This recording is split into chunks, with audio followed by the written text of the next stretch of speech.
Chapter 997. Zhou Junqian, who was still the emperor of Qingcang yesterday, was at a loss. He almost begged the two children to stop torturing him. When Hong Jingyan was talking to Murong Baoding, he looked at the young man and woman who were secretly regarded as national treasures by Bei Mang. The qi cultivators of the Central Plains were divided into the north and south.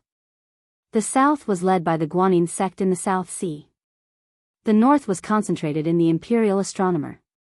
Any noble who dared to raise a qi cultivator, even if the Zhao family's emperor was known for his tolerance, would definitely be sentenced to death. Li Mixi had once learned that the dragon-seeking qi cultivators of the northern sect had been working for the celestial phenomenon cultivator Lu Hao all these years. But he did not know if they were helping him enter the Saint Realm or building some kind of formation in Great Peace City. There were not many qi cultivators in the northern Mang. At their peak, there were only about 100 of them. Their numbers might not even be comparable to the Guanyin sect. Now, 9 out of 10 of them were dead. This tragedy was due to Murong Baoding finding his biological brother and sister. The two of them were given the surnames of Yelu and Murong respectively.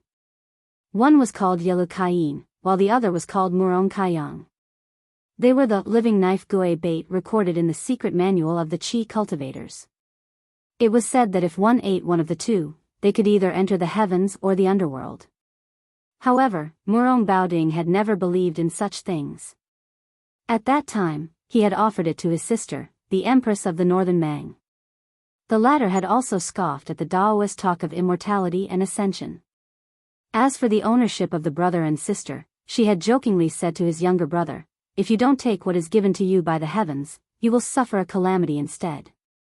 She had even given it to the Orange Prefecture. The Empress had even used the power of the entire country to allow the brother and sister to become qi cultivators of the northern Mang by chance. Yelu Kaiyin was good at controlling fire, while Murong Kaiyang could make the summer river instantly form a long bridge of ice. Murong Baoding smiled and asked, "Do you think Zhongliang can kill that young man?" Hong Jingyan said calmly, "Zhongliang is frivolous and doesn't know how to cherish his talent. At most, his state is similar to that of the fifth raccoon. In a one-on-one battle, Zhongliang has a high chance of winning. However, it doesn't necessarily mean that he can kill." Murong Baoding took the lead and walked to the door of the hall. "He is related to the demon Luoyang. Don't you have any thoughts?" Hong Jingyan said something mysterious, "If I want to kill him, I'm afraid that the Orange Province will stop me." Murong Baoding laughed it off and changed the subject. Bei Mang, Liang, and Bailiang, a tripartite balance of power. Originally, as long as Su Shao did not die, the other two sides would have to obediently follow Bailiang's orders. At that time, Liang wished that the young heir apparent would die prematurely. They carried out many assassinations, hoping that Bailiang would die the second time. Later, beyond everyone's expectations, Bailiang quietly settled the general situation. Su Fengnian's hereditary succession could not be stopped. Then Chen Jibao entered the capital. Following his resignation as the Minister of War, he was conferred the title of King of Western Shu. As a result, Bei Mang, who had been watching the fun, became anxious. Last year, they were beaten by Bailiang to the bone. There were countless civil and military officials in the northern and southern dynasties, but only the Orange Province and Dongjua insisted on fighting on the western front. They insisted on fighting head-on with the new king of Bailiang and Chen Jibao in western Shu. As a result, Li Mibi's spider web shifted its focus from this king and these people to Su Fengnian, hoping to kill the new king who no longer had Su Shao to rely on. At that time, Bailiang would have no leader and would be much easier to bully. Since it was more or less certain that Su Fengnian would not rebel, Liang's Zhao Go would have to pinch his nose and risk his life to protect Su Fengnian from dying at the hands of Bei Mang, so as to avoid missing the northwestern gateway. It was really a big joke. With Bailiang's 300,000 cavalry being used up against the southern court, and with Chen Jibao glaring at western Shu, it would be much more difficult to carry out the Peace Edict's plan of east-west confrontation. Even if it succeeded, according to the Peace Edict, it would cost more than 200,000 lives. Perhaps this is the power of the man called Yuan Benshi in Great Peace City. Scholars move their mouths, and warriors die on the battlefield. In the current situation of the romance of the three kingdoms, Bailiang doesn't move, and Beimang and Liang don't dare to act rashly. Unknowingly, 20 years of peace have been exchanged for the common people of the two dynasties. This is all thanks to Li Shan. It's a pity that this enemy is dead, and there's no way to tell him face to face. This king has a belly full of words, and he can only nag and nag to you, Hong Jingyan. Hong Jingyan smiled. Fortunately, there's still Chu Lushan. Murong Baoding stretched out his hand and placed it on his cheek. Yes, there's still Chu Lushan. The two had already stepped through the threshold of the main hall. Looking at the somewhat lonely scene in the square, Hong Jingyan suddenly said, Su Yanbing secretly escorting the young king is a reasonable thing. This person's methods of intercepting and rescuing the Bailiang administrator's son at the border cannot be underestimated. If it wasn't for the peace edict, I really don't have the confidence to kill people in Qingsong. Since Su Yanbing hasn't shown himself, it means that it's as I guessed before. Zhongliang really can't kill Su Fengnian. First, there's the butcher Su Shao who doesn't want to be the emperor, Chen Zhibao who wants to settle the country through 2 battles, and then there's the traitor Chu Lushan. Now, there's the Su Fengnian who likes to pull chestnuts out of the fire. Bailiang really has a lot of strange people and strange things. If you ask me, Bailiang really should follow the plan of the emperor's preceptor and destroy it first. Murong Baoding's words hit the nail on the head. If you don't attack the nearby Bailiang, how can you compete with Dong Zhuo for military merits? How can you be the king of the southern courtyard? Hong Jingyan also argued, is the peace edict really going to do business with Bailiang? Chapter 998. Murong Baoding laughed and said bluntly, as long as this kid agrees, and as long as you, Hong Jingyan, do not meddle, the king of the northern courtyard will be his in the future, and the king of the southern courtyard will be yours. When Beimang pacifies the world, your northern and southern courtyards will no longer be defined by the current Beimang northern and southern dynasties, but by the current Beimang Liang. Hong Jingyan, do you think he will agree? Su Fengnian entered the city alone as a show of sincerity. This king even traveled thousands of miles south to this land of refugees, and spared his life. His sincerity should not be small, right? Hong Jingyan said indifferently, if Su Fengnian can recruit hundreds of thousands of refugees, he will be able to secure his position as the king of Bailiang. Similarly, if he can tame 300,000 cavalrymen, he will be able to smoothly proclaim himself as the emperor after his majesty ascends to the heavens.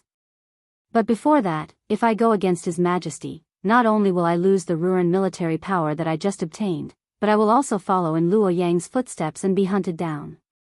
On the surface, why don't we just follow his majesty's orders and kill Su Fengnian and let him accompany his father? Then, we will rely on our own abilities to fight for people, food, and territory in Bailiang.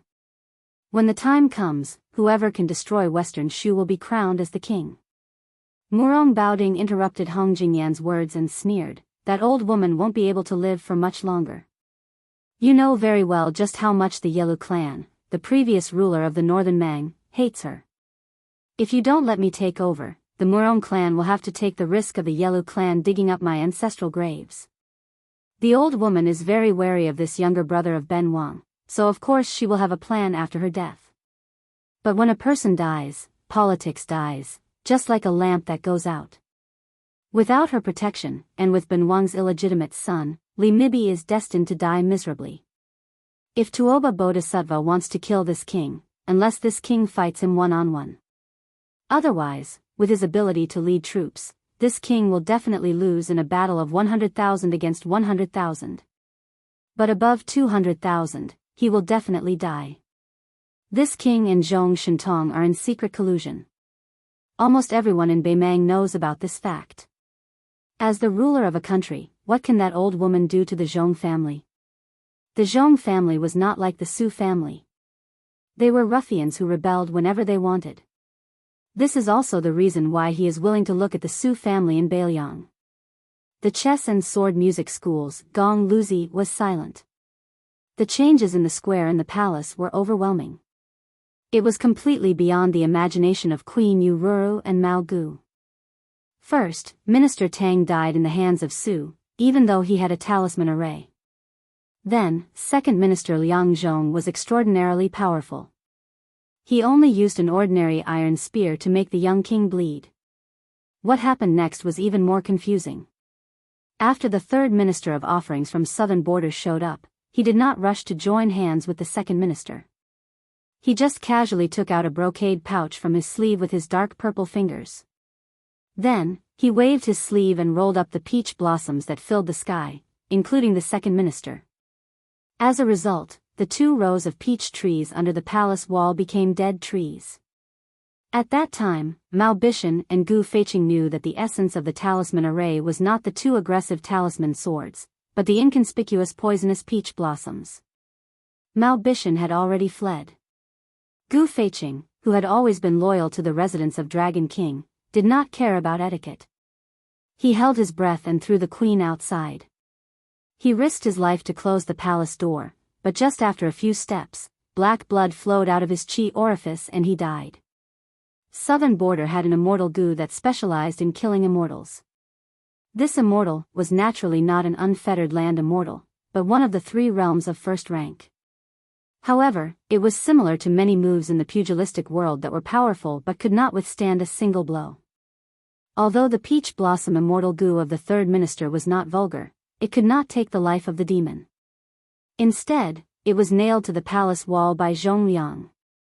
What was unimaginable was that the old man could actually let out a sinister laugh. He pressed his hands on the iron spear and pulled his body out of the spear inch by inch. After falling to the ground, his voice was hoarse. He sat down and said to the young man who had been watching by the side, "By the order of Master Li Yuanying, I respectfully welcome the king of Bailiang." Only then did he die with his eyes wide open. It was not the spear that took this death warrior's life, but the peach blossom immortal Gu itself. However, Zhong Liang was not unscathed. He used his fingers to wipe away the black blood that flowed from his ears to his temples. His life was not in danger, but his cultivation was still affected. Murong Baoding and Hong Jingyan left the palace at this time. Zhong Liang, who had a full beard, was silently healing his injuries. Su Fengnian squatted in front of the old death warrior of Bailiang and closed the old man's eyes. Su Fengnian had seen Murong Baoding's picture in the Tide Listening Pavilion's secret files. After standing up, he heard this half-faced Buddha ask with a smile, "This king is accompanied by the 6th in the world, Gung Luzi. I wonder where Su Yanbing is?" Su Fengnian smiled and did not speak. Murong Baoding deliberately drew in a breath of cold air and asked meaningfully, "Did you really come to Qingsang City alone? Are you trying to use yourself as bait to catch a few big fish?" Su Fengnian said frankly, "Fishing is not fake, but it's my family's business. It can't be considered catching big fish. Su Yanbing is definitely here, but I don't know where this king is, and I don't know when he will appear." Murong Baoding looked at the calm young man under the wall and felt a heartfelt admiration. He somewhat understood why the current Zhao family's son of heaven was in love with Qin Jibao. In the future, when he sat in the north facing the south and ruled the world, there would be such outstanding officials standing in the imperial court. Not to mention other things, just watching them stand there and serve him was very pleasing to the eye. Murong Baoding laughed heartily and said, "Su Fengnian, you may not know this, but this king's true eldest son is Yi Yulu. This king can let bygones be bygones for your grievances with him." Su Fengnian took the crossing the river pawn from his waist and placed it in front of his eyes. He gently exhaled and purple thunderbolts rolled onto the scabbard, bouncing gently. There were 9 thunderbolts pearls on the blade. These were the treasures that he had obtained from his battle with Lu Haosher. They could be considered priceless treasures. Su Fengnian looked at Murong Baoding and Hong Jingyan, who were standing side by side, and said something that even these 2 top experts could not understand. "I have had Wang Xianji's mentality since 800 years ago. The whole world is my enemy. I am invincible in the world." Chapter 999. Murong Baoding glanced at the rolling thunder on the scabbard and was a little surprised. Although martial arts were vast and there were countless unorthodox methods, as long as it was related to qi cultivators, it was considered top-notch. The young brother and sister behind him were more than familiar with this. In Beimang, there were chi cultivators who were proficient in collecting thunder and lightning. The money grubber boy and the foodie girl gathered together and whispered to each other. Especially the gluttonous girl, she smacked her lips and stared fixedly at the 9 genuine purple sky thunder. She was very envious. As long as she swallowed them into her stomach and nourished them for a few years, she would definitely be able to beat this annoying fatty beside her into a pig's head. Hong Jingyan's expression was still rigid. When one's martial arts realm had reached such a high level, it was nothing more than coping with changes by sticking to the status quo. Su Fengnian's crossing the river pawn in his left hand was out of its scabbard in an instant. The speed of the blade was so fast that the scabbard that left his palm crashed into the palace wall. Su Fengnian's arm followed Wang Xiu's arc formula and swung the blade down. The 9 thunder lingered and the purple clouds dazzled. Zhong Liang unceremoniously controlled the iron spear that was abandoned by Su Fengnian. He had been holding the spear with one hand. This time, he finally held the spear with 2 hands and took out enough attention to deal with the unsheathed blade. The spear curved horizontally. Before the sharp blade of the blade touched it, the curved tip of the spear was already pointed at Su Fengnian's waist. Su Fengnian did not deliberately change from attacking to defending. He just followed the blade with ease as if he was possessed by God and understood the wonders of the Xian finger. The tip of the blade suddenly twisted and fell faster and faster. His body was also forcefully pulled a few feet forward. The rolling blade technique was still the rolling blade technique. It was just that compared to the rolling blade technique of ordinary swordsmen, it was much more mysterious. The spear missed for no reason.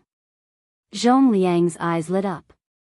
Borrowing the force of the curved spear, the curved body of the spear also curved.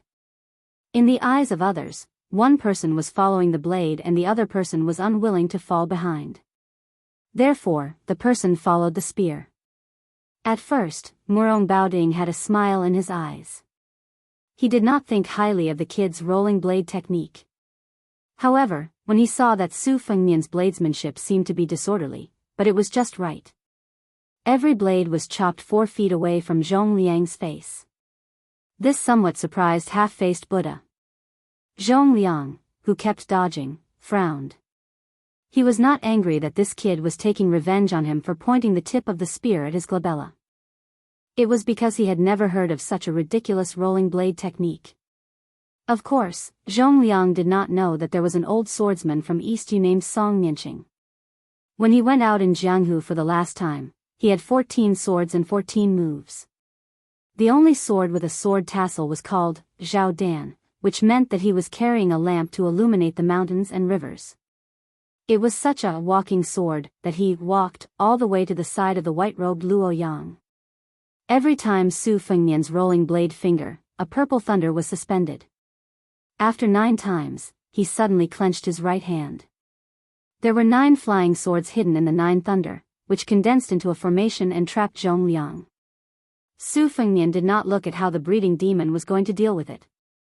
He randomly patted the void with one hand, which was the 18 strokes of the Hu Jia played by the blind female zither player in the battle in the rainy alley. His finger tapped on the soldiers crossing the river, which was the finger sword secret skill of the young female chi trainer on the lake of Yuyan Mountain Villa. Many of the abandoned talisman swords that were left behind in the square jumped up from the ground and stabbed fiercely at Zhong Liang with distorted trajectories. Together with the domineering thunder pool flying sword and the unpredictable Hu Jia paddle, it created a magnificent scene. The 3 arcs of the arc formula formed momentum. At this time, Su Fengnian's 3 arcs were secretly learned from Song Nianqing, Shui Songguan, and the Qi trainer from the South Sea. They seemed to be unrelated, but they were fused together and vaguely appeared to be in the great grandmaster realm. Murong Baoding chuckled softly. It looks good and is quite practical, but it's a bit too messy. There's still a long way to go before returning to the original state of celestial phenomenon. Zhong Liang was exhausted dealing with the 3 arcs in the formation. It was easy to deal with the barbarian clapper that came out of nowhere. With his Vajra physique, even if he was hit by it, it would be nothing more than a flesh wound. It was just a small matter of losing face. He didn't know how the boy controlled the dozens of talisman swords, but it didn't matter. With Zhong Liang's Xian finger comprehension, he could deal with it easily. In the past, with his rare talent, he didn't even need to dodge. However, he was afraid that if he didn't dodge, he would fall into a trap. Moreover, the flying swords of the sword tomb, which were wrapped in purple thunder as clothes, were no longer close to him, a natural sword embryo. Each of the 9 kinds of sword chi had its own killing intent, which was the real trump card. The iron spear that Zhong Liang held with both hands had its spearhead cut off by the purple thunder. From the moment the guy unsheathed the saber in his left hand until now, Zhong Liang hadn't been able to fight back even once. This made the second young master of the Beimang family, who ranked relatively low among the top 10 devils but had outstanding strength, really angry. Beimang was at the top of the martial arts world, and the number of times they fought each other was far more than Liang. They never liked the martial arts fights that didn't hurt each other's feelings. If old monster Wang from the martial emperor city didn't go to Liang Jianghu to be a whetstone, the number of people in the martial arts ranking list might not even be equal to the number of people in Beimang. In Beimang, heroes didn't matter where they came from.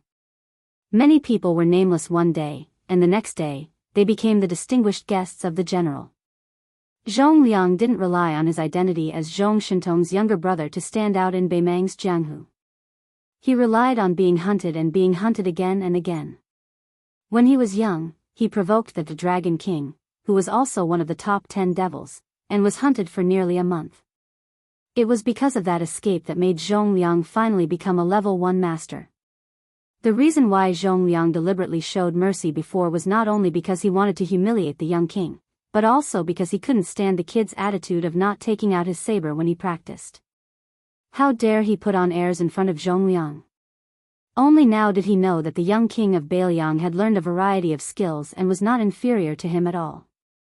After he took out his saber, his momentum was even more imposing. Zhong Liang had to restrain his contempt and treat him as an opponent that he could fight with all his strength. Zhong Liang certainly knew that the young man standing 5 feet away from him had many tricks up his sleeves. Other than the thunder-wrapped flying sword, he must have a more powerful trump card. Zhong Liang guessed that it must be the second saber on the right side of his waist. Zhong Liang had heard that Su Fengnian, who was once a disciple of Li Chungang, used the mind cultivation technique to cultivate his saber. On the grassland, he used his saber to kill the colorful python demon beside Tuoba Chunsun. Zhong Liang dealt with the talisman swords that were undulating with the rhythm of Su Fengnian's rhythm. Of course, there was the more troublesome purple thunder sword formation. When Su Fengnian made a move, Zhong Liang countered it. It seemed complicated and long, but in fact, it only took a few blinks of an eye for the talisman swords to be broken and fell to the ground. Zhong Liang's iron spear had also been cut by more than half, and the spear had become a long saber. Fortunately, Zhong Liang's talent was so high that no matter what he learned, he could easily go further than many famous experts who studied for their entire lives. The broken spear in his hand knocked against the purple thunder flying sword. The sound was loud and clear, like the sound of a 1,000-pound bell. It could be heard clearly outside the residence of Dragon King. Every time the spear knocked against the sword, Zhong Liang's perception of each thunder-flying sword increased. When the expressionless young man holding the saber finally moved his right hand, Zhong Liang's pupils shrank. He knew that the saber in his right hand was about to be unsheathed. The outsiders, Murong Baoding and Hong Jingyan, sighed softly almost at the same time. Su Fengnian was indeed holding the hilt of Xiudong's saber in his right hand. However, the one who made the move was not Xiudong, but the scabbard crossing the river pawn. Su Fengnian's palm was split open, and blood splattered everywhere. It was obvious that the crossing the river pawn was so fast that even Su Fengnian, who was holding the saber, could not control it. Outside the Shenwu city, a person who was far away in the martial emperor city borrowed a sword. Su Fengnian decisively gave him the sword. At the last moment of life and death, he killed Han Xingxian, the cat that was known as the land immortal, Han Wudi. Chapter 1000.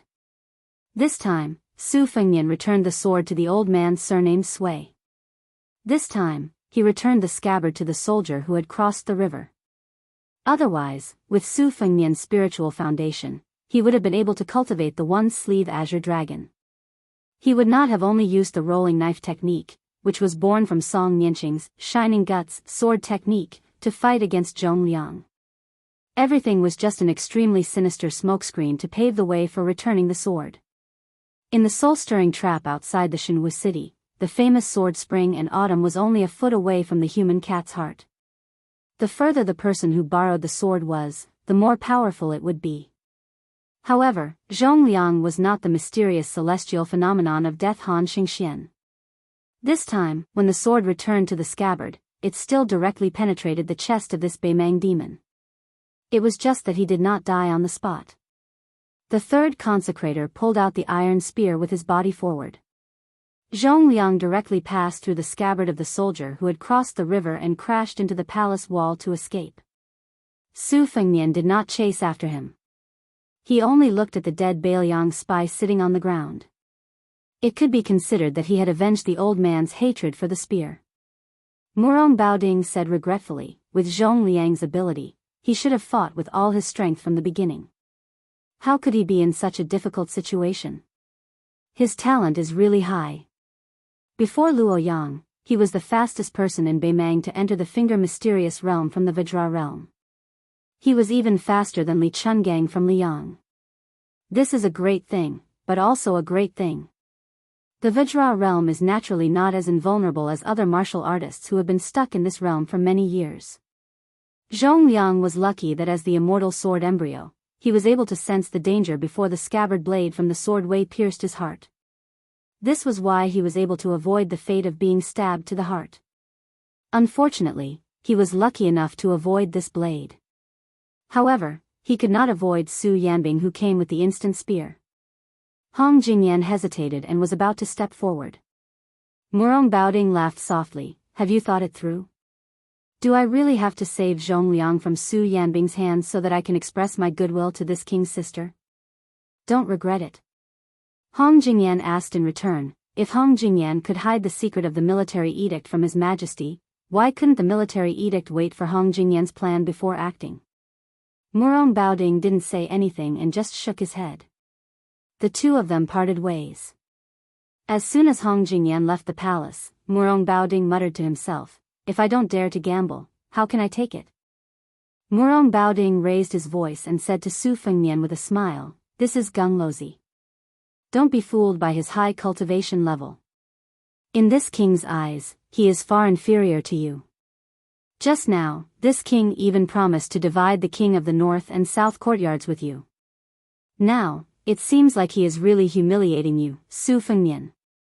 Su Fengnian took a deep breath and absorbed the 9 purple thunder. He then controlled his qi to take back the soldier of crossing the river that was still in its sheath. He shook it casually and shook off the blood of Zhong Liang on the sheath.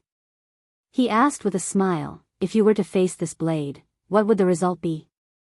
There was no tense atmosphere between the two of them. Murong Baoding sat lazily on the steps and laughed. This king can predict that blade, but he probably won't be able to dodge it. However, even if your blade hits this king's chest, you won't be able to pierce it. It's not that this king is looking down on you. In fact, only Wang Xianji and Tuoba Bodhisattva can do it with their bare hands. Dong Tai's sword can also do it. As for the others, the difficulty is not small. Oh right, there's also Li Xiaoxin with the King Kong glare. So even if Hong Jingyan went crazy and turned around to kill this king won't take it seriously. He will just leisurely run back to Beimang. Who knows, he might even be able to chat with you guys. The martial arts evaluation released by Beimang asserted that as long as Wang Xianji was willing to join forces with Tuoba Bodhisattva, they could kill all 8 people behind them. No matter how much the world discussed, there was no way to know what these 8 people were thinking.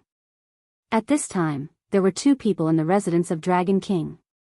One was the 6th in the world, while the other was the 8th. They had a drink and chat on their journey to the south.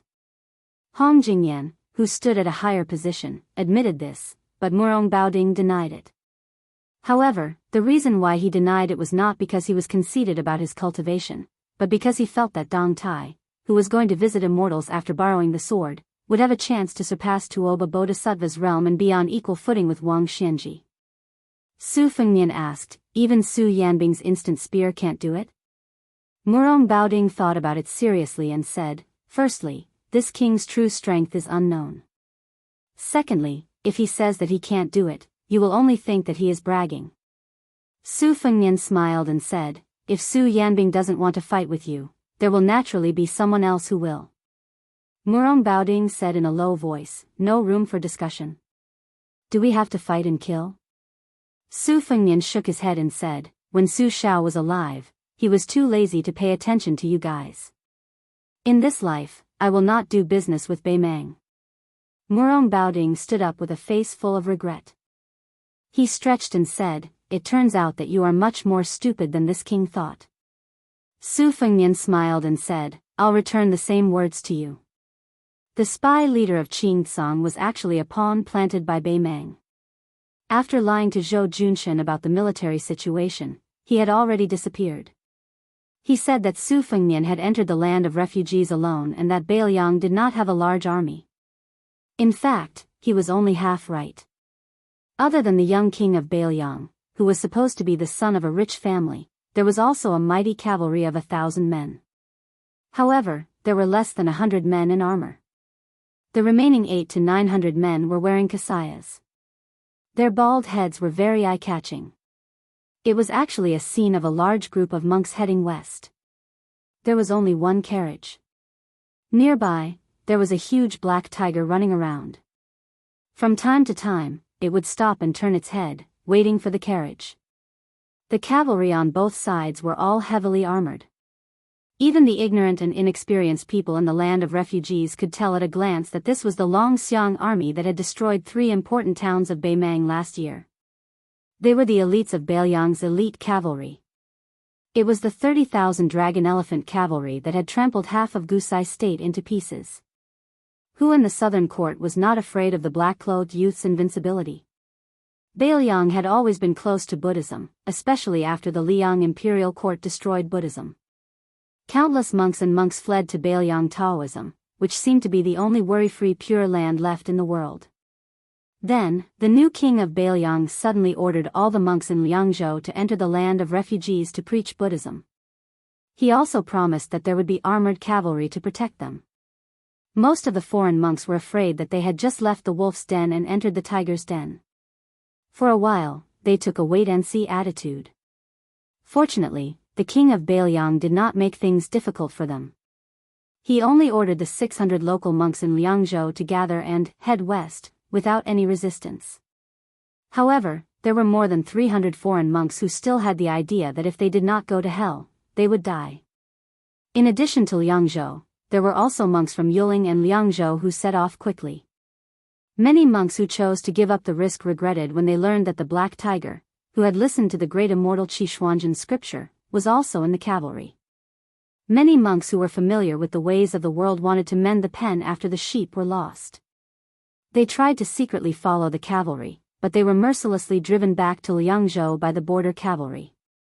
After the Bei Mang spy Taoist Qing Huai, who had been dormant in Qingrong Temple for many years, was killed by Beiliang's falcons, monk Huang Deng, who was a famous monk in Gangnam-do, witnessed the death of the old Taoist with his own eyes. The old monk Huang Deng became the new abbot of Qingrong Temple.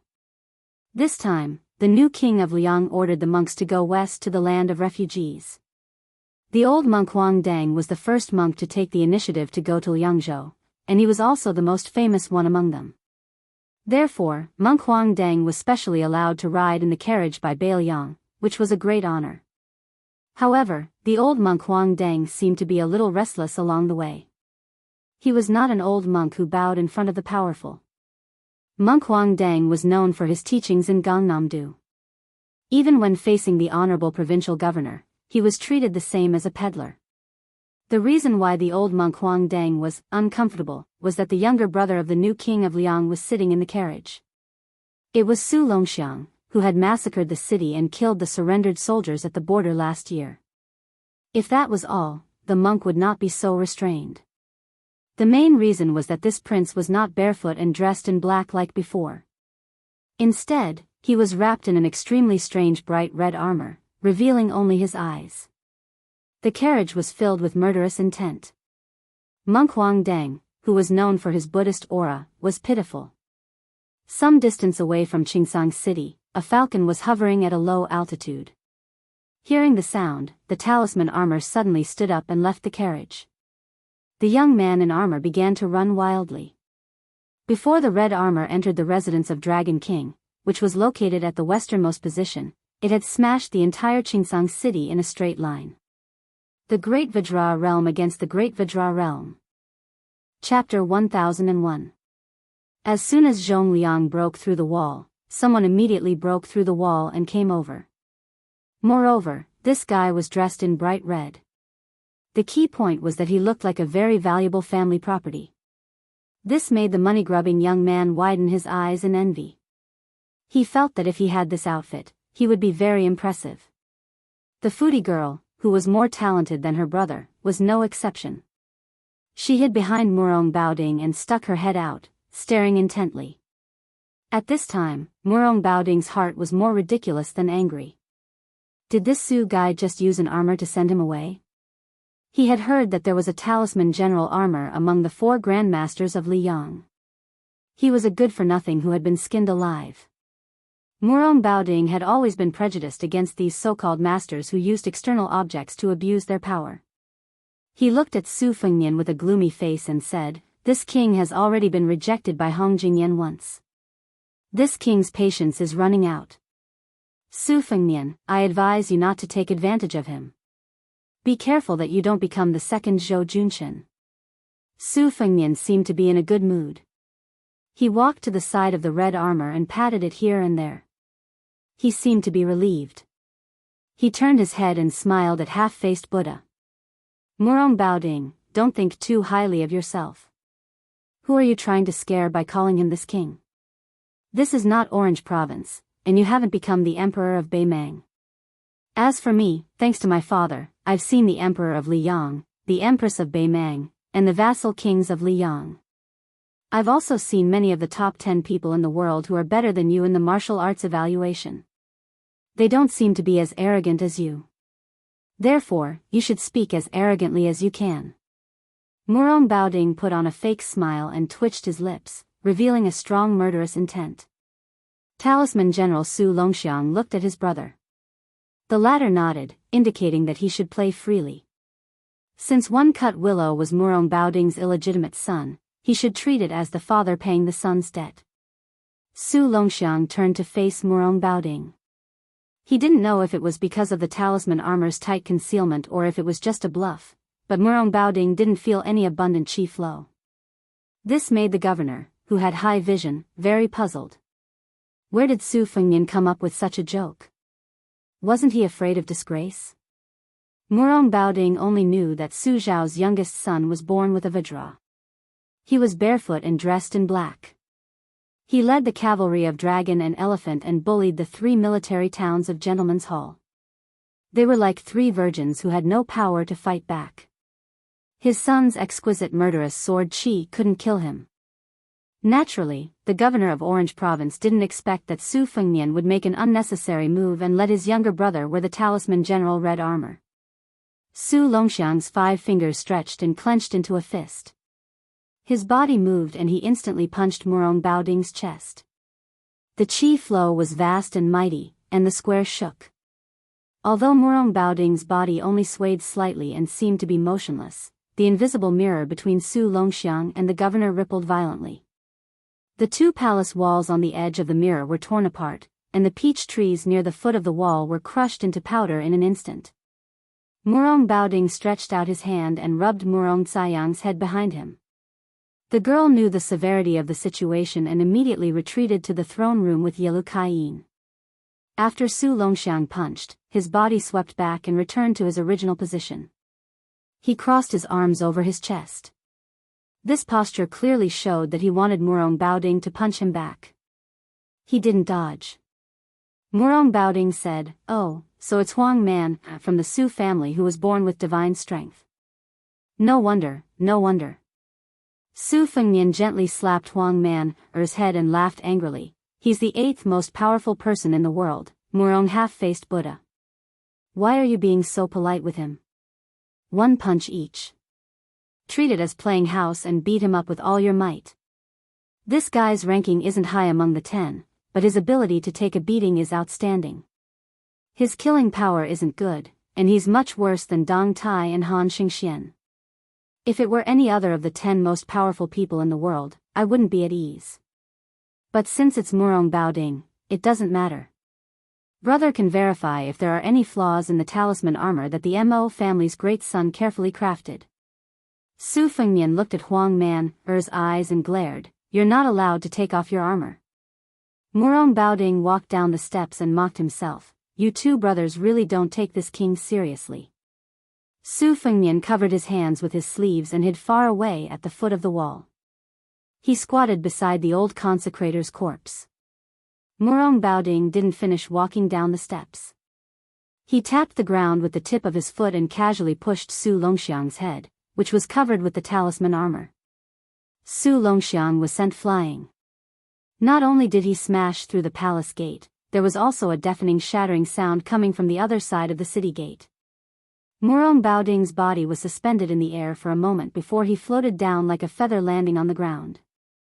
This light feather actually crushed the solid bricks. Murong Baoding had just landed when a scarlet rainbow returned. This time, it was Murong Baoding's turn to fly back dozens of feet.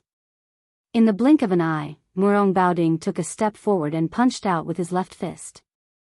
Su Longxiang's right fist collided with his. The astral chi rushed over, and Su Fengmian had no choice but to extend his arm in front of the old spy, Bailiang, to protect him. Then, the two great Vajra realm martial artists fought with their left and right fists respectively. They were like two barbaric bulls wrestling. They didn't have the demeanor of an expert, but their aura was extraordinarily powerful.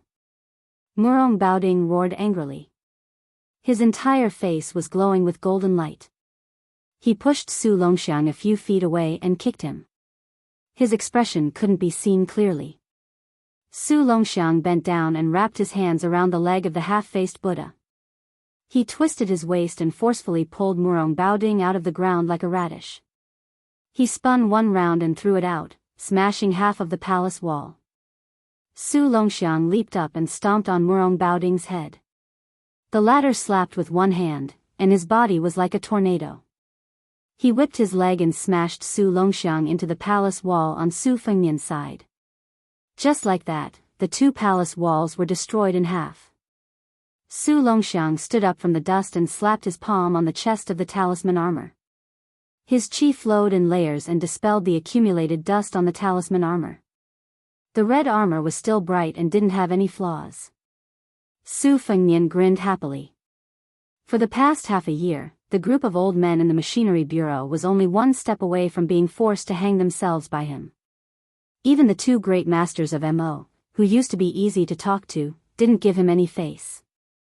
Later on, whenever they heard that he had come to the machinery bureau, they would simply use the lame excuse of seclusion to hide.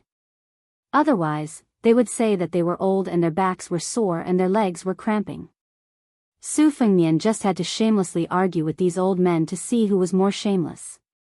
Fortunately, this talisman armor, which involved materials, Taoist talismans, Buddhist incantations, and other vast problems, was finally completed on time. In fact, later on, the old men were addicted to studying it. When Su Fengmian said that he wanted to take it out for a walk, the two great masters of Mo looked at him with resentment as if he had stolen their wives. They even threatened to fight the king of Bailiang to the death if it was damaged in the slightest. Fortunately, Su Fengmian threw out a huge bait. He said that no matter how much manpower, material, and financial resources Bailiang had to build the talisman armor to the level where it could withstand heavenly thunder. He even provoked them by asking if they dared to go against heaven's will. This made the eyes of a large group of old men immediately light up. They turned around and ran to draw the blueprint. They really ran, the kind where they ran away like a wisp of smoke. Su Fengmian looked up and saw that the throne room was still fine. The palace walls had already disappeared, but Huang Manor had somehow wrapped his hands around Murong Baoding's head and tucked it under his armpit. The two of them bumped into each other like this.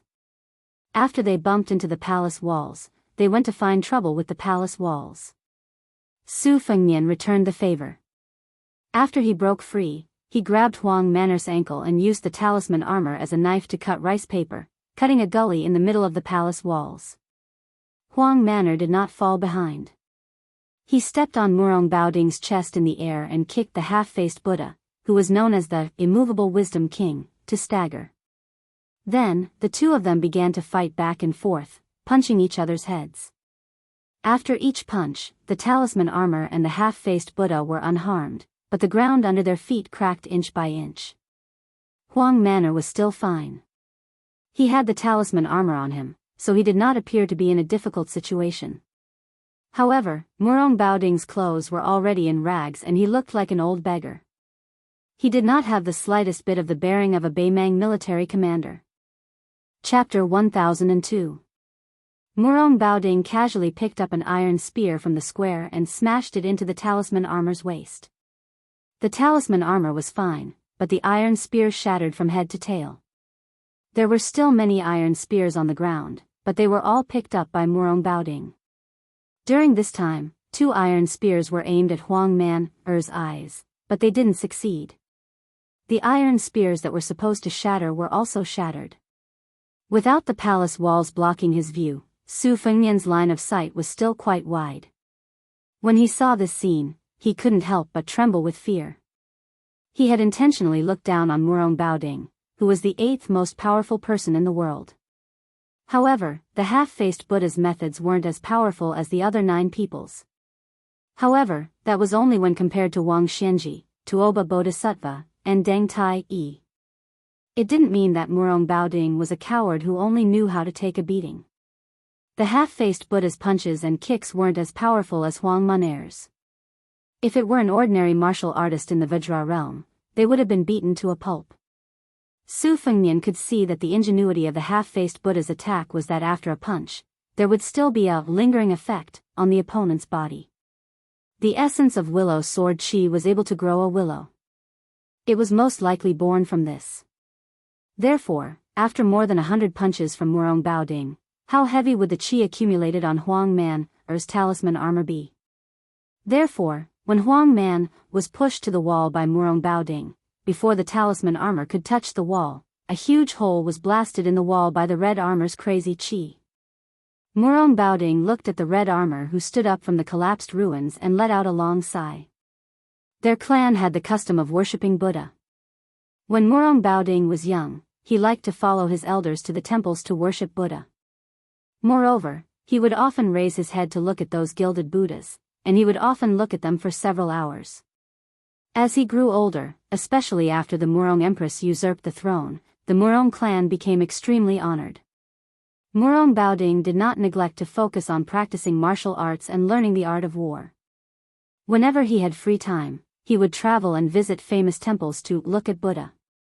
This had practically become a strange hobby that everyone in the Northern Mang and Northern dynasties knew about. During the war between the two countries, Murong Baoding was good at raiding and killing the enemy with a small number of elite cavalry. He became famous early on, but he was much slower in martial arts. After the defeat, Murong Baoding went on a long trip alone and saw a big Buddha enlightened him. He learned the Vajra invincible sitting Buddha. After he opened acupoints, he opened Buddha. And he opened Buddha's Vajra's body. Standing. Murong Baoding slowly raised his left palm in front of his chest. His right hand was about to press against his chest like a monk. Standing Buddha between heaven and earth. Su Longxiang turned his head and looked at Su Fengnian who was squatting in the distance. He took off the rune armor helmet with both hands and threw it at his feet. He wanted to follow the method that his brother had asked him to memorize. He wanted to knock on a few points of the array and take off the red armor in one go. However, Su Longxiang hesitated and only took off the helmet. He did not take off the armor completely. Su Fengnian saw this and sighed. He did not say anything. Su Longxiang was much taller than when he went to Mount Longhu to cultivate with the old celestial master Zhao Shituan. His face was sallow and emaciated, but the biggest change was that his eyes were less confused and more stubborn. It was this young man who slaughtered the soldiers of the 3 towns of Beimang. He personally led the cruel act of killing the surrendered soldiers after the spring and autumn period. Su Longxiang twisted his neck and punched the palm of his left hand with his right fist. Then, he bent his knees slightly. Su Longxiang looked at the half-faced Buddha whose body was overflowing with golden light. The corner of his mouth twitched. With Su Longxiang as the center, not only did the fist power that Murong Baoding left on the rune armor suddenly disappear, the atmosphere between heaven and earth seemed to be absorbed by the young man. The young man was like an ancient ferocious beast. If God blocked him, he would kill God. If Buddha blocked him, he would kill Buddha. Su Longxiang began to run. Step by step, he stepped on the ground with the momentum of 1,000 horses galloping thunder. Then, he jumped up lightly. His 10 fingers intertwined and formed a fist, smashing down on the head of the standing Buddha. When Murong Baoding's invincible golden body was smashed into the ground, his hands were tightly pressed together and there was a gap. Su Fengnian stood up. He knew that the situation in Qingsang City was settled. Su Fengnian did not stop the young man and woman from leaving quietly. Although Murong Baoding's body was broken by Huang Manor's fist, if both sides were to fight to the death, Su Fengnian might not be able to gain anything. Su Fengnian looked at Huang Manor's back. He probably felt that if he took off the rune armor helmet, he would be scolded by his older brother. He looked into the pit for a long time.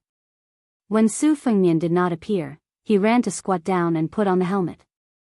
He always had his back to Su Fengnian and just squatted like that. Su Fengnian did not know whether to laugh or cry. He just lightly carried the old spy's corpse and walked into the very small throne room. Dressed in a dragon robe, Zhou Junshan bent down hard and called out to the king of Bailiang. He said a lot of mushy and flattering words. Su Fengnian placed the old man's corpse beside the dragon pillar. He did not say anything and just glanced at Zhou Junshan. The latter quickly shut up. He realized that the young vassal king in front of him who had seen many storms was not like the previous vassals he had relied on. Not only was his eyes shallow, but he was also soft-hearted. Zhou Junshan lamented in his heart. Half an hour ago, he was still waiting for his subordinates to tie this guy up and bring him to the throne room. He hoped that he could enjoy an audience with the dignified king of Liang. Now, the battle outside had turned the world upside down. Not only had the Ruan Mountain Lord, Hong Jingyan, even Murong Baoding had to personally lead the battle. Thinking of this, Zhou Junshan bent down even more. Su Fengnian went straight to the point and said, "Originally, I wanted to rely on my status as the Northern Liang Prince to talk business with you while drinking. However, as the Azure City Lord, you really put on airs. Alright, we can settle the old and new debts together. Ruan Shandong is from Northern Liang, and so is your third consecrator. They all died because of you, Zhou Junshan. Your head isn't worth much, so you can't pay for it. When I came in, I estimated that you would have to use 20,000 loyal refugees to pay for it. Jianghang and Hidajia have about 3,000 bodyguards. Shen Kongwu, who is not in the city, has another 1,600. In addition, there are more than 1,000 dragon scale guards from the residence of the Dragon King. These are not included in the 20,000 people. Just take it as a gift for our first meeting." Zhou Junshan cried and wailed, "Your Highness, I don't have the ability to turn beans into soldiers. Winning over 20,000 refugees is harder than ascending to the heavens, let alone making them loyal. It's not that I don't want to do my best for your Highness, but I really don't have the strength to do it." Su Fengnian suddenly grabbed Zhou Junshan's neck with one hand and threw him onto a pillar. Zhou Junshan's feet were off the ground, and his back was against the pillar. He could not breathe. Su Fengnian's arm was wrapped with the red snake. He sneered and said, "Then you can die. It seems that after your head is cut off, it will be more useful to use it to intimidate the Qingsang refugees than to keep it on my shoulder." Zhou Junshan tried his best to grab Su Fengnian's arm with both hands, making a final struggle. He had only heard that this young man, who was still His Royal Highness last year, was undisciplined and lawless. He did not know that he was so unwilling to drag things out and would take someone's life without a word. Zhou Junshan was smart, so he knew to wait for a good price to sell himself at a fair price. He did not want to sell himself too cheaply to Bailiang. It seemed that the king of Bailiang did not like smart people. If he had known this earlier, even if Zhou Junshin had the courage of a bear and the courage of a leopard, he would not have dared to hide his shrewdness. Su Fengnian reached out and pulled out the crossing the river pawn. He tilted the blade and gently pressed the tip of the blade against Zhou Junshin's forehead. He smiled and said, "If I stab the blade into your skull, I will probably be able to nail you to the pillar. Emperor, I have always wanted to kill you, so it's not a bad idea to try it out on you first." After an unknown amount of time, Zhou Junshin slowly regained consciousness and opened his eyes with difficulty. He was in a trance and his vision was blurry. Could it be that he had arrived in the netherworld, or was he still walking on the road to the Yellow Springs and had not crossed the bridge of helplessness? Zhou Junshin subconsciously touched his forehead. It seemed that there was no wound left behind. Zhou Junshin wanted to curse that person surnamed Su for being vicious and merciless, but his throat felt as uncomfortable as if a piece of burning coal had been stuffed into it. He reached out and touched his forehead. It hurt so much that his body trembled and he broke out in a cold sweat.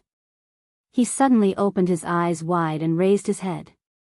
He saw a snow-white hemp robe and a young face that made Zhou Junshin fear to the bone. Su Fengnian looked down at the local emperor, who was sitting limply on the ground. The corners of his mouth twitched. "Zhou Junshin, you owe me another life. Tell me, how many refugees do you want to pay off your debt now?" Zhou Junshin, who knew that he had escaped death, had learned his lesson. He hugged the king of Bailiang's leg and cried out in a hoarse voice, "Your Highness, if you say tens of thousands, it will be tens of thousands. This humble one will listen to your Highness. If this humble one dares to say no, your Highness will reward this humble one with a knife. Your Highness, you don't even have to lift a finger." Su Fengnian kicked Zhou Junshin aside and walked out of the hall. Huang Man was still squatting there. The short youth was dressed in red armor and looked like a tall building. There was a red building between Bailiang and Beimang. If he wanted to kill Prince Liang, he had to pass through this building first. Chapter 1003. Su Yanbing had not returned yet, so they still had to eat. Zhou Junshin, who had just escaped death, did not dare to flaunt his wealth with lavish fish and meat. He had the imperial kitchen carefully prepare a vegetarian feast. Queen Yururu accompanied him from the side, in charge of holding a bottle of rice wine. Zhou Junshin had tactfully taken off his dragon robe and changed into the brocade robe of an ordinary wealthy family. Naturally, Yururu followed her husband. Although she did not wear the phoenix coronet and robe, she still put some effort into it. She wore a yellow crown made of green and red velvet. It was inlaid with pearls and inlaid with jade, and it was a foot high. It was like a straight-necked goose head, making her slender white neck even more attractive. Huang Manor wolfed down the food and took a general with real power from Qingsang City to arrange for the monks to stay in the west. Zhou Junshin carefully glanced at the king of Bailiang, who was chewing slowly, and made up his mind to accompany him to eat, drink, and smile. As for sleeping with him, he was a man, but he was powerless. That was the skill of the queen of Qingsang City. Su Fengnian ignored Yururu's flirtatious glances and asked Zhou Junshin to tell him about the situation of the two kings of Bailiang. The spies of Bailiang were not immortals. They could not be meticulous in all aspects. Zhou Junshin was one of the 4 leaders in the land of refugees. The news from his mouth was not low. Malyoka, the king of Phoenix Soaring, was once an unknown metalworker in Yangzhou. The way he made his fortune was somewhat similar to Zhou Junshin's. Both of them first worked for other powerful forces, but they were nothing more than advisors. Later, his old master died in an assassination attempt. The nominal king of Phoenix Soaring was young and ignorant, so Malyoka was able to control the emperor and command his vassals. Little by little, he accumulated a substantial amount of wealth. However, Zhou Junshin said that this person had some fateful encounters with Mount Lantua in the western region. Since last year, he had been sheltering hundreds of monk soldiers. According to northern Liang spies, the prince of Linyao, Kai Anshan, who came from an aristocratic family in northern Liang, was harsh and merciless. He was a person who shared weal and woe but could not share riches and honor with others. However, in Zhou Junshin's mouth, Kai Anshan was actually described as a rather heroic old man. Su Fengnian felt that Kai Anshan most likely had some ability to convince the vile Zhou Junshan wholeheartedly. As for the gang between Lin Yao and Feng Xiang, they were all horse bandits who relied on plundering for a living. They turned their backs on each other and were experts in taking advantage of each other. Over the years, the three military towns had suffered quite a bit. Moreover, this group of horse bandits were often bold enough to cross the border and plunder from Northern Mang's southern court. Once, one of Northern Mang's great generals, Lu Gui, was alarmed. Not only did he personally lead an army to suppress the bandits, he also specially instructed a fatty surnamed Dong to keep an eye on this area. It was only after this incident that the horse bandits at the border of Gusai province were reduced by a lot. This lawless gang was stationed at Stone Mountain.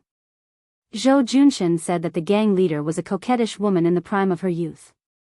He revealed the heavenly secret and reminded Su Fengnian that although this group of horse bandits was not on good terms with Northern Mang, both he and Kai Anshan privately felt that it was merely a ruse to injure themselves to gain the enemy's confidence. In reality, they were spies that Northern Mang had planted in the refugee lands. Su Fengnian sorted out Zhou Junshan's words bit by bit and did not find any big loopholes. He asked, the three old military towns and the horse bandits have a total of 170,000 to 180,000 sinners. About half of them are in the prime of their lives. They can fight on horseback and farm off horseback. They are a source of soldiers that even Beimang covets. I don't expect to get all of them in one go. You see, Fengxiang, Lin Yao and Stone Mountain, there are only about 20 people in power in these three places. How many of them are willing to be appeased and recruited? Zhou Junshan hesitated for a moment. He gritted his teeth and said, I'll risk my life to tell you the truth. As long as they don't really starve to death, they would rather be hungry than eat the leftovers given by the Bailiang. Take my Qingsang city as an example. It's easy to guess that Shinkongwu and his 1,600 people would take advantage of this opportunity to either establish their own family or to rely on Kai Anshan in Linyao City. They would rather die than run back to Qingsang City. No matter how high the position you give him, it's useless. When he was 6 years old, he saw with his own eyes that the heads of his family's elders were chopped off one by one. Then, he was driven to this desolate land of refugees. Even in his dreams, he was thinking about how to kill his way back to Bailiang for revenge. Fengxiang and Linyao also have many people in their prime who are irreconcilable with the Bailiang. They hold military power. Firstly, I'm not from the Bailiang noble family that was destroyed back then. I have no grudge against the Bailiang. Secondly, I admire the ability of the prince from the bottom of my heart. That's why I'm willing to do anything for the Bailiang. Su Fengnian put down his chopsticks and said calmly, if you were in my position, how would you recruit the refugees? No matter how difficult it is, you still have to do it. If you can tell me the truth, I'll give you a great merit, and the Qingsang Empire will still be in your pocket. Zhou Junshan was about to pretend to be trembling in fear when Yu Ruru, who was holding the bottle, coughed lightly. Zhou Junshan quickly came back to his senses. He already knew the habits of this young king when he talked to you about serious matters. Don't be vague, it was better to be straightforward than anything else. Zhou Junshan drank a cup of wine to boost his courage. Then he said, we refugees are all ghosts without a home or roots. Yes, we're the kind of pitiful people who don't even know where to go during the Qingming festival. We all believe that if we don't stay here, there will be a place to stay. We don't do long-term business here, and no one has the patience to cast a long line to catch a big fish. We only care about what you can take out from your pocket. If you give us money and food, then we'll be your people from head to toe. If you reward us with good wine and good meat every day, then I'll be willing to risk my life for you. Of course, Bailiang, this outsider, is an exception. We've suffered too much for so many years. The crossbowmen of the prince's family come here to kill people every 2 or 3 days. We're scared to the bone. I heard that His Highness had brought more than 1,000 monks into the land of the refugees. This is something that this lowly one could never come up with even if I racked my brains. It's amazing. There aren't many ancient books in the entire land of the refugees. Therefore, Confucianism is a joke here. As for Taoism, when a person attains the Tao, even his chickens and dogs ascend to the heavens. No one is interested in it. If one can't even fill their stomachs, how can they cultivate? Only the bald donkey's theory is something that many people are willing to believe. In any case, they were born with a lowly life of suffering. At most, they would just give up. What's the big deal? Can't they just wait for the next life? I've seen through people. As long as they have the slightest desire to stay, they will start to fear death. Take me, Zhou Junshen, for example. When this lowly one heard that His Highness wanted to keep me alive in Qingcang, I couldn't help but become excited. Once the monks arrived, they would pray for blessings for the refugees day after day. Although the refugees might not be grateful, at least they would have something to think about and wouldn't give up so easily. They wouldn't think that killing one Bailiang soldier in this lifetime would be considered as breaking even, and killing two would be considered a profit. However, Zhou Junshen secretly believes that just having the monks to give us something to think about isn't very useful. We need something more practical, especially something that can fill our stomachs. In the past, even the residents of the Dragon King in Qingcang City was struggling to make ends meet. We really don't have the capital to attract people's hearts. However, with His Highness's Bailiang backing us, we don't need a lot. As long as we can place 10 or so large pots at each of the 3 city gates every day, I don't believe that no one will take the bait. If no one comes for a day, then there should be at least one in 10 days or half a month, right? As long as someone takes the lead, then we won't be able to stop the refugees from flocking to us. Perhaps everyone has a little bit of backbone, but there's also a distinction between what's important and what's important. Some people are more important, and there's no lack of people who are more important than their lives. However, there are still more people who are less important. Yu Ru timidly lowered her eyes and softly interrupted Zhou Junshen. If no one dares to come, we can let the weak Qingcang soldiers pretend to be refugees. Zhou Junshen glared at her and said, "Woman, shut up." Chapter 1004. Su Fengnian waved his hand. He did not comment on Yu Ru's strategy and signaled Zhou Junshen to continue. The latter, who was full of evil tricks, drank wine to moisten his throat. His face was flushed red. It was obvious that he was in a good mood. If we only use the Bailiang cavalry to crush the 3 towns, the refugees will definitely not be able to defeat them. They can hide in the western regions or even Beimang. If they scatter like birds and beasts, then they will ruin His Highness's grand plan. If they were forced into a corner by the Northern Liang Iron Cavalry, there would definitely be people who would defect to the Northern Mang Southern Dynasty in a fit of anger. I heard that in the western capital of the Southern Dynasty, there were indeed some important people who wanted to recruit the refugees for their own use. However, many of the policies to pacify the people were all bark and no bite. Presumably, they were obstructed by the western capital. Moreover, even though the refugees were poor, they were not stupid. They were afraid that the Northern Mang had ill intentions.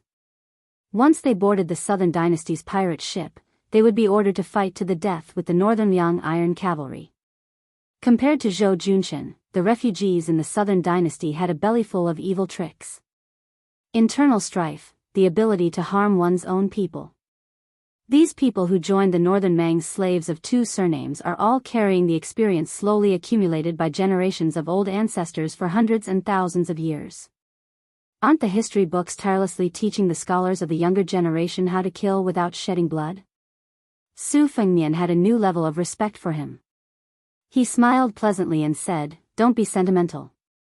Let's talk about serious matters." Zhou Junshen quickly nodded like a chicken pecking rice. He said, "Zhou Junshen has a plan. There are 4 words, divide and conquer. There are 2 types of division. The first type is territorial. Excluding this dog fart Qingcang king, then your highness can promise that the other 3 armies will continue to be local emperors. However, they will have to submit to the Bailiang nominally. Your highness can add a new province to the refugees' land. This will give you the titles of provincial governor and general. Kai Anshan will definitely scoff at this, but it doesn't matter. Malyoka, who only cares about his own happiness and doesn't care about the lives of others, may be tempted. Moreover, Kai Anshan is not tactful and doesn't appreciate the kindness. It is possible that his subordinates will be tempted. In this way, the two towns' refugees will more or less have their own ulterior motives. In any case, if they defected to the Bailiang, when the time comes and they really have to fight to the death on the battlefield, it will be the soldiers under their command, not the officials. However, this matter still needs to be told by Your Highness personally. The second type of division and conquer is targeted at the refugees themselves. Some of them are abandoned soldiers who committed serious crimes in the Bailiang army. These people will be pardoned. There are also some people who are from the tyrannical families in Bailiang in the recent 10 years who were driven here. Your Highness can restore their family property in Bailiang. If they have official titles, you can just return them. If you think too highly of them, you can reduce their family property by half and reduce their official titles. As for the earliest batch of refugees and locals, the people who surrounded them did not change their nature and were the largest in number. However, it was not necessarily true that they were impenetrable. Their ancestral businesses and ancestral graves were all within the borders of northern Liang, so they were allowed to return to their hometowns to worship their ancestors. After witnessing the prosperity of their hometowns in northern Liang, some of them would eventually be willing to return to their hometowns and return to their hometowns. There were also some desperados who had nowhere to escape and could only seek refuge in the land of refugees. Some of them were Jianghu people of the Central Plains, and some were descendants of officials who hated the Liang imperial court to the core. These people were even easier to deal with. As long as the prince issued an order to open the gates of northern Liang for them, they would be the most willing to leave the land of refugees. There is one more thing that I have to be bold to say.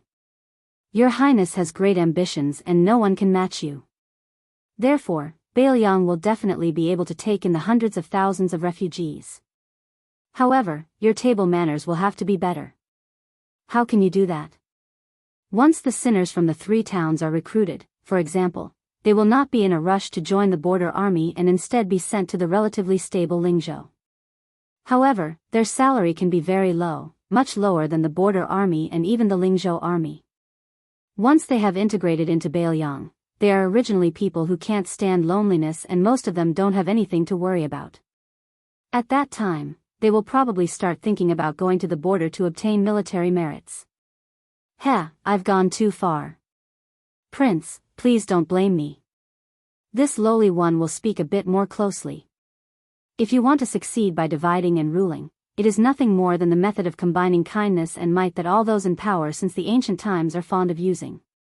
This lowly one has already said that giving an official's hat, giving a starving person a mouthful of food, and removing a criminal's name is all prince's great kindness and benevolence. In order to establish prestige, the prince doesn't necessarily need to personally take action like today. The young prince only needs to bring several thousand dragon elephant cavalry with him. The young prince has already made an illustrious name for himself, an unrivaled general who can kill Northern Mang's elite soldiers like cutting rice. With the prince's grace at the front and the young prince's cavalry trailing behind, even if their bones are tough, they aren't as tough as the refugees, so they can only go with the flow and surrender. In any case, losing to this kind of hero isn't shameful at all, right? As for the remaining stubborn people, if they want to die, then they can go and die. From the 300,000 Baimang cavalry that the old prince handed over to you, who would be so careless to kill? Yu Ruru quietly curved her eyebrows. She was carefully observing the young vassal king's expression at all times. It seemed that her husband's nonsense was not able to keep his position as the ruler of Qingcang, but at the very least, he didn't fall into a worse situation. Su Fengnian smiled. You and a certain person's strategy of governing the refugees coincides a bit. You have about 50 to 60% of his skill. However, I have never been to the land of the refugees. I am different from you. Zhou Junshin subconsciously bent his waist even though he was sitting. He said with a flattering expression, this little one is just making things up. I don't dare to compare myself to the expert beside your highness. If there is a 10 to 20% similarity, then it is like stepping on dog shit. Su Fengnian stood up. Zhou Junshin quickly followed. Su Fengnian said, Zhou Junshin, I will give you two choices. Either you stay in Qingsang City and assist that person, or you go to Lingzhou and become the governor of Feek County. However, I feel that it is safer for you to choose the latter. With your backbone, when you encounter a life and death situation in the future, you will definitely become a Bailiang traitor. At that time, I will definitely want you to die. A person like you can barely be considered a capable official if you become a peace official. Bailiang lacks officials, but we don't need honest and upright officials who do nothing. When the time comes, you can be greedy. I don't mind, but you must remember not to delay your work for the people of Bailiang. Greedy officials, greedy for more and greedy for less. They only have one mouth and two hands, how much can they eat and take? Moreover, the truly valuable things can't be brought to the coffin. The rich family property is there for display. If you really want to use this as an example, the military power of Bailiang's border can be raised to another level. However, the Su family is not at the end of the line yet. Zhou Junshen and Yu Ruru, who had knelt down to express their gratitude, looked at each other. They could see the fear in each other's eyes. Su Fengnian said indifferently, both of you, get up. You can probably stay in Qingsang for another month or so. Zhou Junshen and Yu Ruru got up and stood side by side. Su Fengnian suddenly smiled at Yu Ruru and said, I have given Zhou Junshen the position of governor. I don't have anything to give you. Your situation has been written in Bailiang spy reports. At the very least, as long as you are unwilling, no one will be able to make you take off your clothes in the future. If there is, and Zhou Junshen shamelessly agrees, come to Mount Qingliang. I will help you stop them. After Su Fengnian left, a loud slap sounded from behind him. Then, there was a burst of crying. Some were from Yu Ruru, and some were from Zhou Junshen. Su Fengnian walked out of the north gate of the residence of Dragon King, which was equivalent to leaving the city. In the north of the city, there was a small lake whose water reached his knees. He squatted by the lake, grabbed a handful of sand, and gently threw it into the lake. He was lost in thought.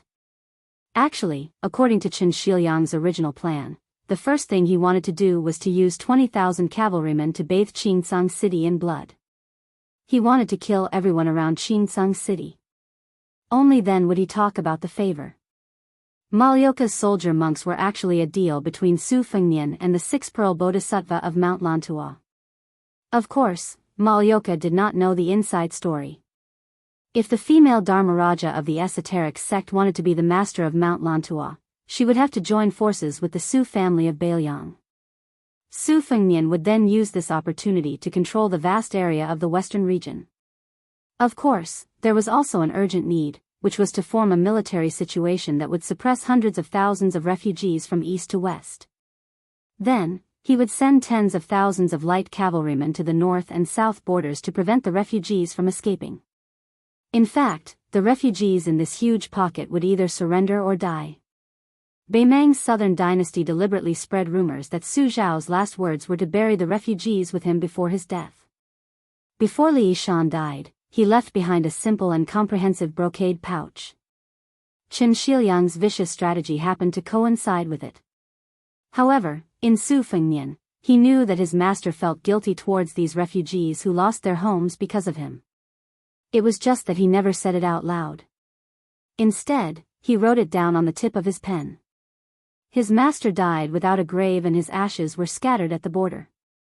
When one was born, one had someone to rely on when one was old, and one had someone to bury when one died.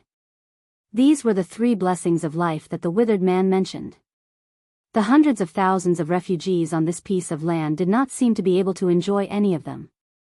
Li Yishan, who wrote the 20-year history of the refugees, Records of Knowing Autumn, called himself Water Margin Mountain Ghost in his old age. Water margin, in the wilderness. Wild ghosts by the water. Maybe it was because in his master's view, he was not the same as Zhao Chongling who brought thousands of servants to join the Su family. He was not the same as Chen Qiuyang who wanted to conquer the world. He, Li Yishan, had never walked into a temple, had never knelt before anyone. In the end, he was just like these homeless refugees, a wandering soul by tide listening lake, a wild ghost on clear cold mountain. Su Fengnian leaned back and closed his eyes. He lay on the yellow sand, his hands behind his head. After eating Master Lu Hao's purple lightning, he ate Qilan's spiritual master Yuan Qingshan's steamed bun. He was a bit full. Chapter 1005. The residence of the Dragon King had been turned upside down, but Qingsang City did not have much of a fuss. To the refugees in the city, there were only a few hundred shiny bald heads. Those who were more informed knew that a cavalry of 800 people had entered the city at night to guard the residence of the Dragon King. This elite cavalry was all mounted on white horses and white armor. They were also armed with swords and crossbows, looking very imposing. It was an established fact that Bailiang controlled Qingsang City. Since they did not massacre the city, instead, resources were constantly flowing into the city. Many rare items that were usually priceless sprouted up overnight in Qingsang City. Most of the refugees just went with the flow and muddled through.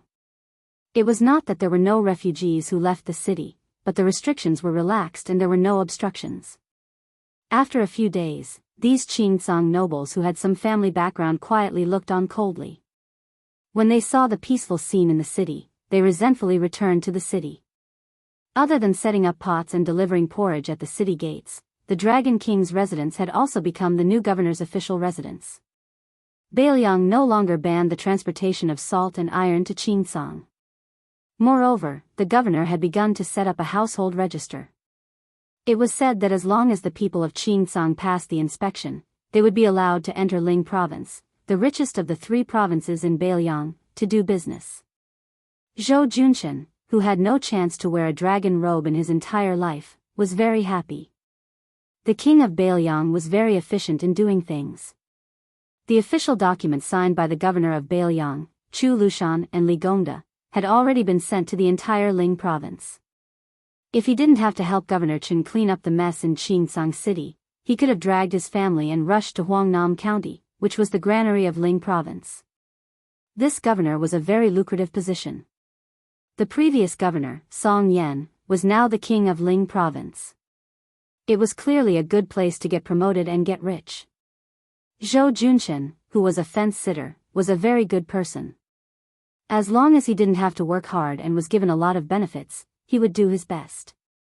He didn't hesitate at all. In the past half a year in the city, he had been serving Governor Chen, who was unfamiliar with this place. It was called working hard without complaint. Originally, he was a local emperor who didn't go to court every day, but these days, he didn't have much sleep. In the blink of an eye, he had become a personal soldier of Qingsang. He was resentful and frightened. Zhou Junshen, who was sandwiched between the new lord and his old subordinates, was really a matchmaker and a bride. He was so angry that his mouth was full of bubbles. However, Zhou Junshen, who considered himself a governor, was in good spirits. Most people who had something to look forward to were like this. No matter how short-sighted he was, as long as he could see the future, he wouldn't be afraid of being tired. Before the curtain of night fell, a young man who looked like a scholar, escorted by a group of white horse light cavalry, walked alone up the dilapidated northern wall of the city. He saw a guy with his hair tied into a Wudang Huangting Taoist crown squatting on top of the city wall, with a pair of sabers hanging from his waist, looking far to the north. The scholar followed the saberman's line of sight and looked to the north.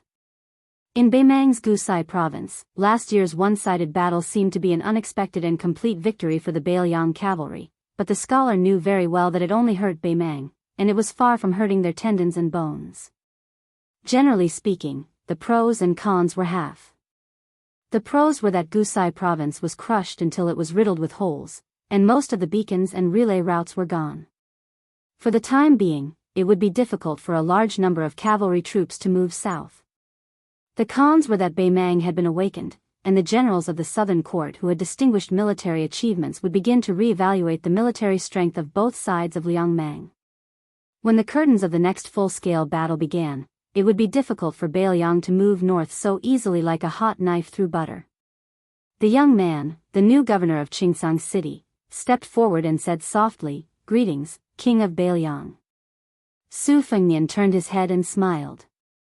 Shiliang, you've come. You've been so busy these past few months that I didn't even have the nerve to ask you out for a drink. Qin Shiliang smiled and didn't respond. This was probably the difference between him and Su Beiji.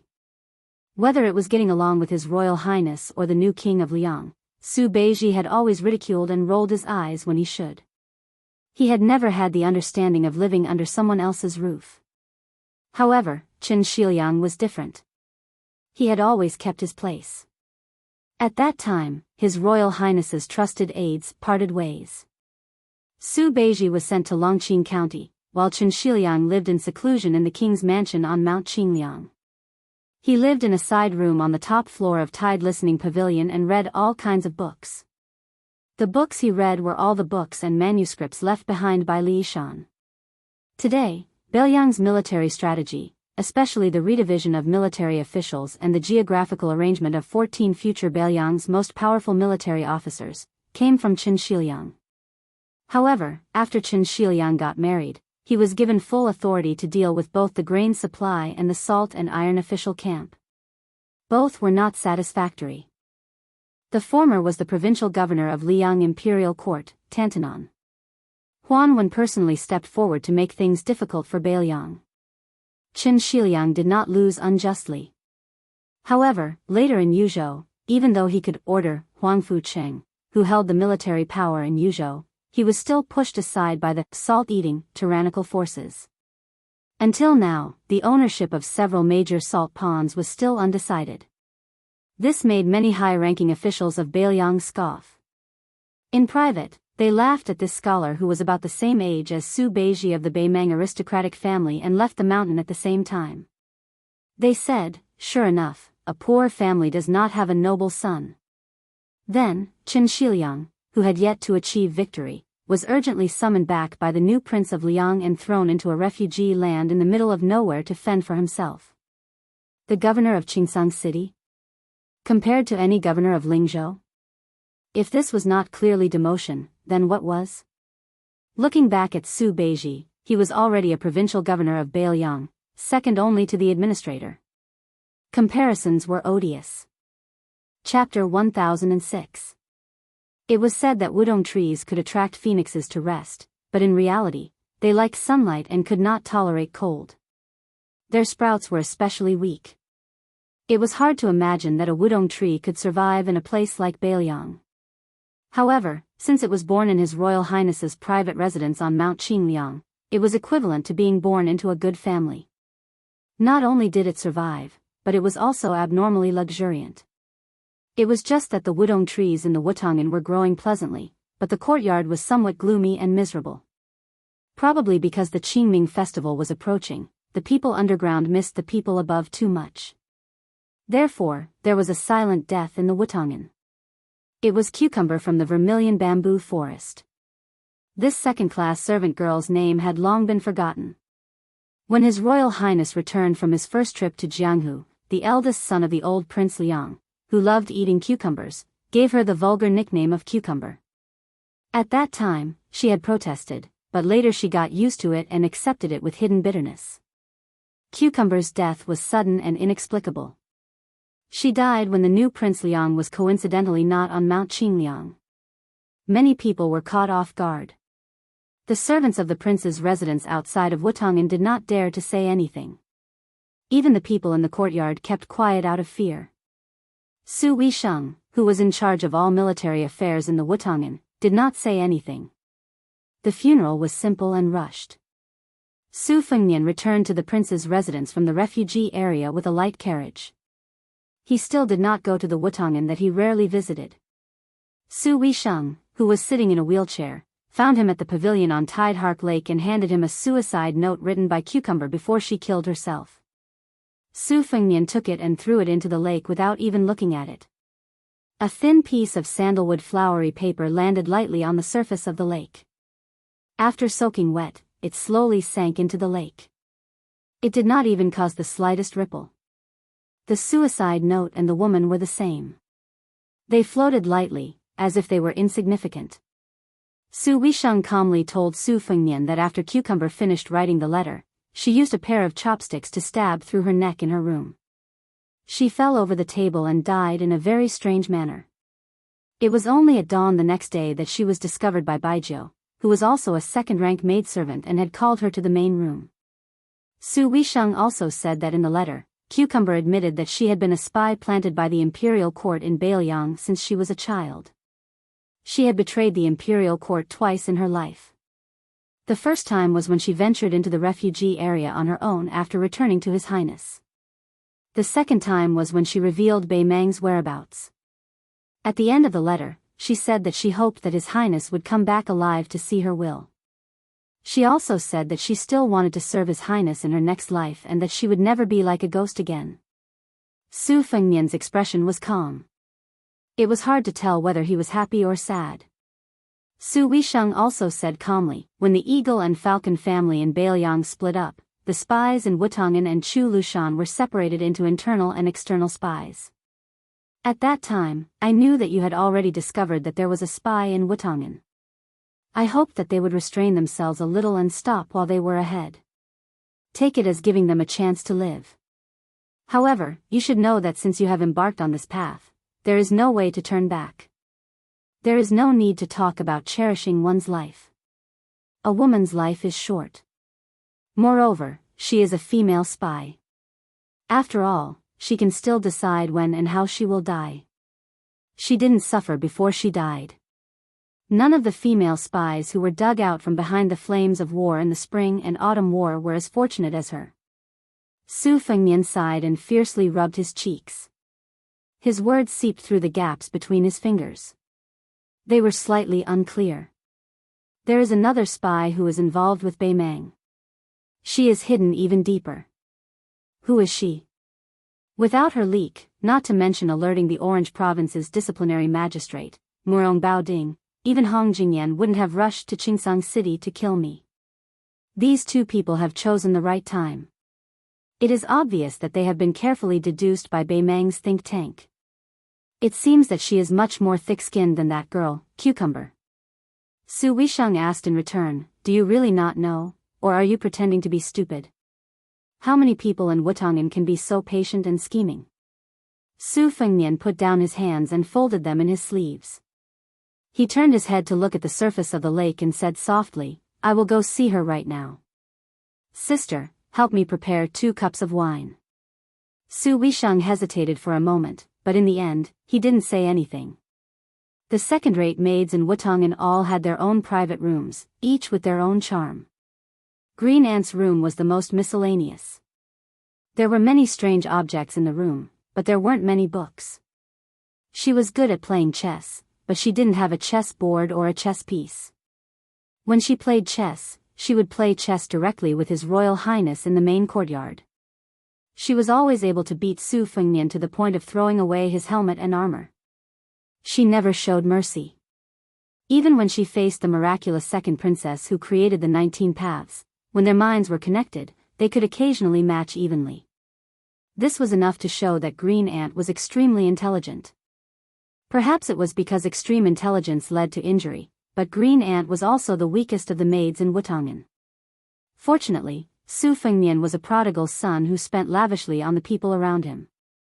Even when the old Zhenren of Wudang Mountain, Song Jiming, sent precious medicinal pills to the prince's mansion, he would regularly give them to Green Ant to nourish her body.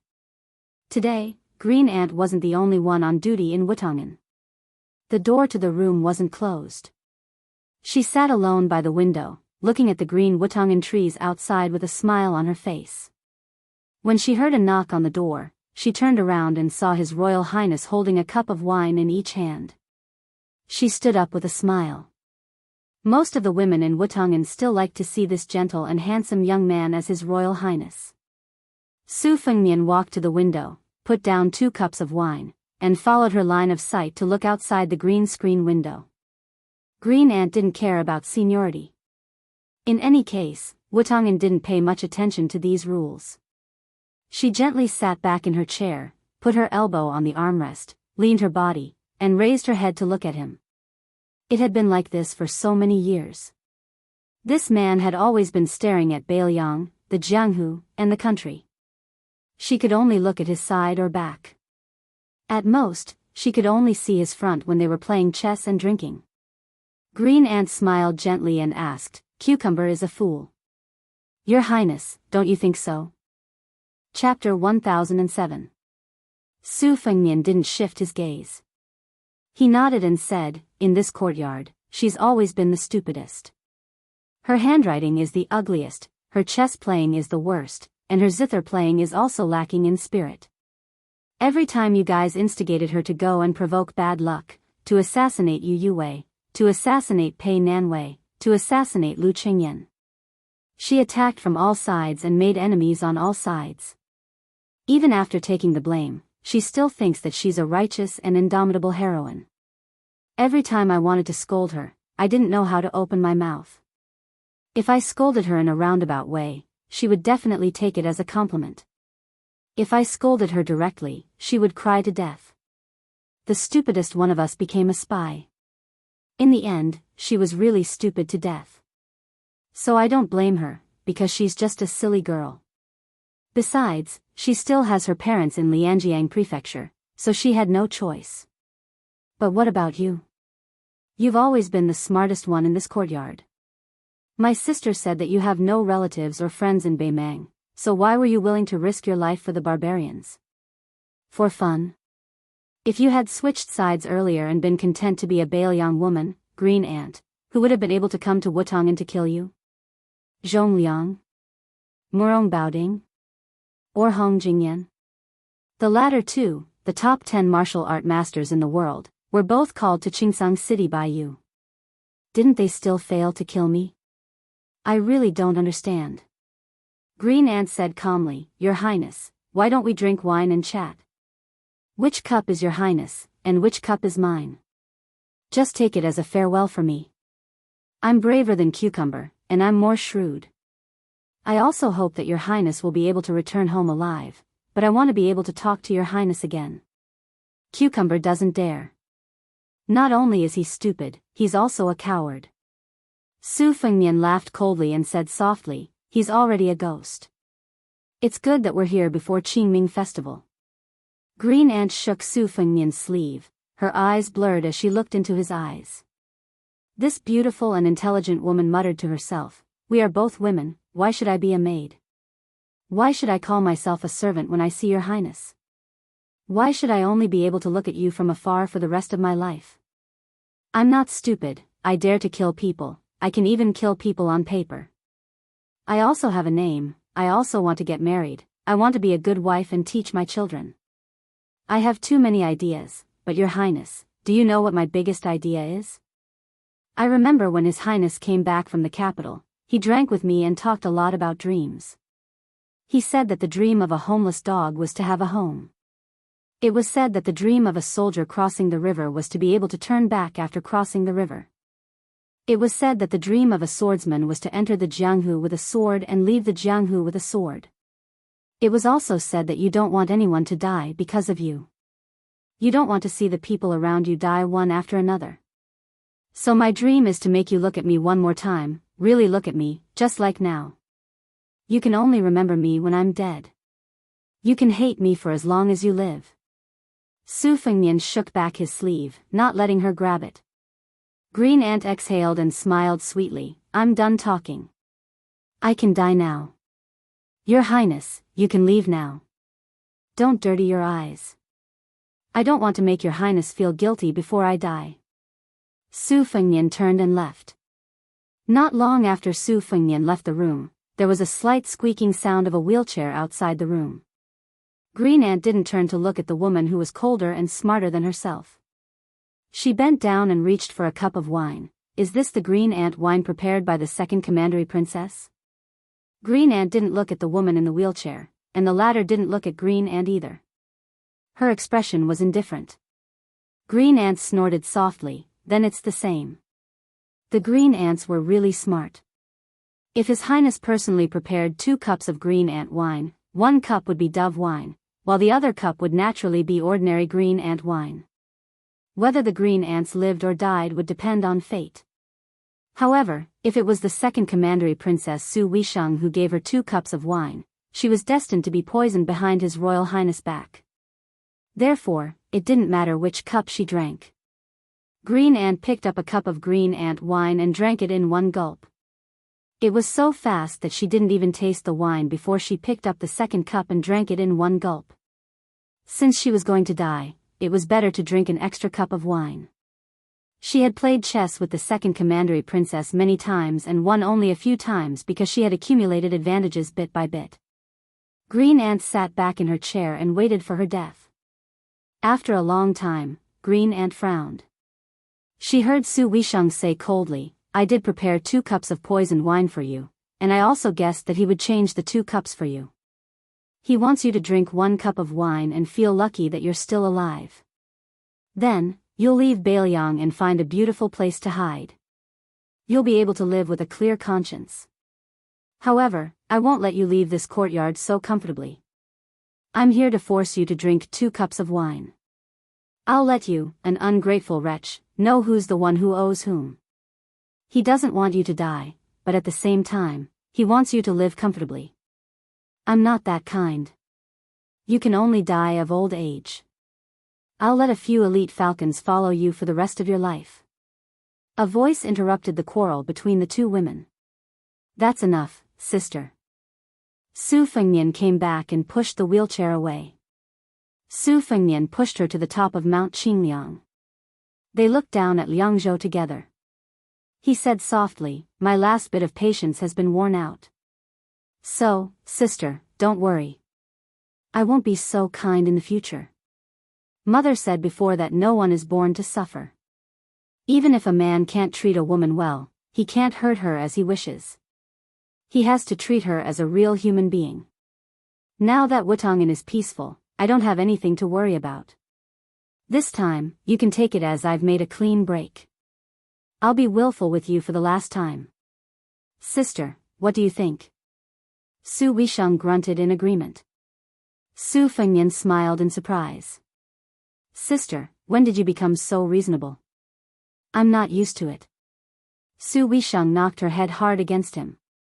She said calmly, "I saw that after you became king of Bailiang, you went to the Bureau of Machine Building in the back of the mountain more often than I expected.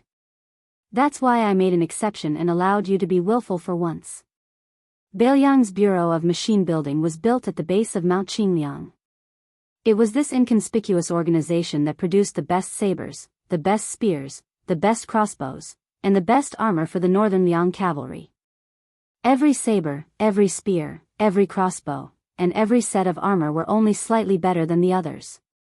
But with the addition of the 300,000 cavalrymen, how enormous and shocking was the accumulated hidden advantage. Bailiang was most dependent on gold and silver. Other than the military expenses, it was the large-scale military equipment produced by the Bureau of Machine Building.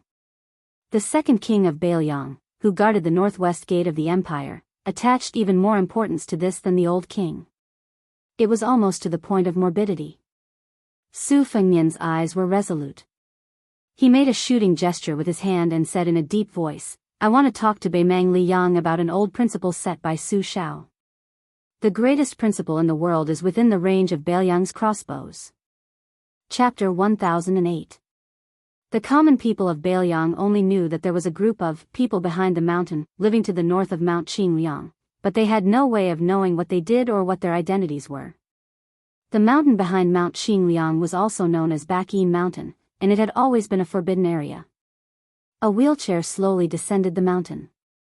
Su Wisheng was wrapped in a thick black fur coat, her 2 fingers gently wrapped around her collar. At the foot of the mountain, there was a small navy blue building, unremarkable. She naturally knew that the Real Bailiang Bureau of Machine Engineering was built underground, and it was brightly lit all year round. When Liyang swallowed spring and autumn, the craftsmen of the Mahist clan had given their all for the Zhao clan. After greatly benefiting the common people, they originally thought that they could retire and live alone in the mountains and forests to do some research. However, with the nature of the Zhao clan and the old Grand Secretary Li Yang always belittled the Mahist clan as the 10th nation of spring and autumn, the thousands of Mahist disciples scattered throughout the imperial court were all slaughtered. Especially Gu Jiantang and the other Mahist disciples of the great generals, almost all of them vanished from the face of the earth in a single night. Not even their corpses could be found. Only less than 100 people were left, living an ignoble existence under the protection of the Su clan. Among them, the two elders, master craftsmen Song Zhongsui and Yang Guangdou, were the two elders. Song Zhongsui was skilled in weapon forging, while Yang Guangdou was skilled in offense and defense. During the mourning period, Su Fengnian, who was pushing the cart behind him, went to the machine-making bureau. Other than chasing souls and demanding lives, he shamelessly urged Song Zhongsui and his disciple to speed up the crafting of the talisman armor. He also asked Yang Guang for advice on the Western Front. Su Fengnian was no stranger to the machine-making bureau, so he didn't need to rush at the last minute. His Royal Highness, who was still a teenager, would often sneak into the machine-making bureau's underground lair to admire the unique scene there. A misleading, geographical map of Qingliang Mountain that was purposely leaked out from the prince's mansion when he was playing fishing tricks with his enemies in Jianghu was created by Su Fengnian and Song Zhongsui's disciple, Chao Wei. Relying on this map, it wasn't difficult to enter Qingliang Mountain and get close to Wutongan, but it was impossible to find the exact location. It could be said that His Royal Highness and Chao Wei were both scourges. When they were young, Su Fengnian was beaten black and blue by Chao Wei relying on his skills. If Su Shao wanted to go to the machine-making bureau to help his son get back, Song Zhongsui and Yang Guang would raise their heads and pick their noses and ears, pretending that they didn't know anything. In any case, if they wanted to find that child Chao Wei in that maze, unless Su Shao was determined to use 2,000 or 3,000 soldiers to dig 3 feet into the ground, it would be impossible. But later on, Su Fengnian learned his lesson and bribed many of his peers in the machine-making bureau to suppress Chao Wei, blocking the way and trapping him. In short, Su Fengnian and Chao Wei, who was a few years older than him, didn't have a good relationship. In fact, they were born to be incompatible with each other. However, each of them had their own weaknesses. For example, when Su Fengnian said that he wanted to frame someone, or when he wanted to fiddle with some fantastical objects, no matter how unwilling Chao Wei's mouth was, he would do it more efficiently than anyone else. Su Weisheng arrived at the entrance of the bureau, but she didn't enter. She let Su Fengnian enter alone while she took a detour. The wheels followed the quiet limestone path back to the sunny side of Qingliang Mountain. Su Fengnian walked into the machine forging bureau without any obstructions. The tunnels with lights on the walls extended downwards as if there was no end to them. The machine forging bureau was said to be large enough to fit an inverted Qingliang mountain. Su Fengnian walked for about an hour, passing through 7 secret rooms and 12 secret tunnels before he finally reached a certain place at the bottom. He saw a 2-story tall refining furnace with more than 10 ladders around it. About 100 feet away from the furnace, there was a desk filled with scribbled blueprints. There was a mess under the desk, and there were a few red-faced old men arguing endlessly, occasionally pointing at the furnace. Su Fengnian didn't disturb these old men's argument. He walked in front of the furnace, his face red from the light of the flames. This furnace was called Cauldron Tool, and it had an extraordinary origin. The Tangxi sword furnace, which had already passed away, and the Dongyue sword lake furnace, which was still being forged, paled in comparison to this furnace.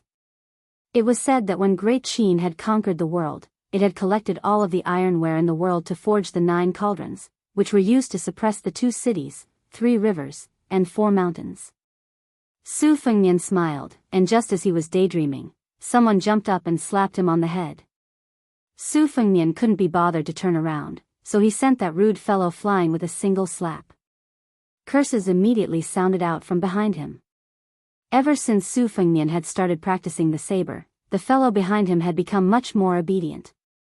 However, a leopard couldn't change its spots. That Chao fellow couldn't help but provoke Su Fengnian a few times, and this was the result. Chao Wei rubbed his cheeks and stood side by side with Su Fengnian. This young man was short, but he didn't lose to others. When interacting with Su Fengnian, he liked to stand on his tiptoes. Even so, he was still half a head shorter than Su Fengnian. Su Fengnian smiled and said, "I heard that the great-grandson was created by you?" Chao Wei proudly said, "Compared to the sharpest ancestor, the sharpness is a bit worse. Compared to the sturdiest grandson, the firmness is a bit worse. Compared to the lightest father, it's only a bit heavier. Now you know how powerful it is, right? Su Fengnian poured cold water on Chao Wei's sarcastic face. They're all just a little bit worse. Which one of them is the best among all the Bailiang sabers? Su Fengnian and Chao Wei gave the Bailiang saber nicknames. The old ancestor was the first real Su family saber. In the early spring and autumn period, the Su family's troops relied on this first-generation cold saber to conquer the world. It could be said that they were invincible. In the middle and late spring and autumn period, such as the end of the war in western Shu and Xiangfan, they switched to the second-generation saber. It was not as sharp as the first-generation old ancestor, but it was relatively lighter and sturdier. When they took over Bailiang, the third generation of the Bailiang saber, Old Father, made a new choice. Nowadays, the Bailiang saber, Old Father, had been hung by many rich young men in neighboring prefectures of Bailiang. Most of the Bailiang sabers with the most beautiful curves were the son.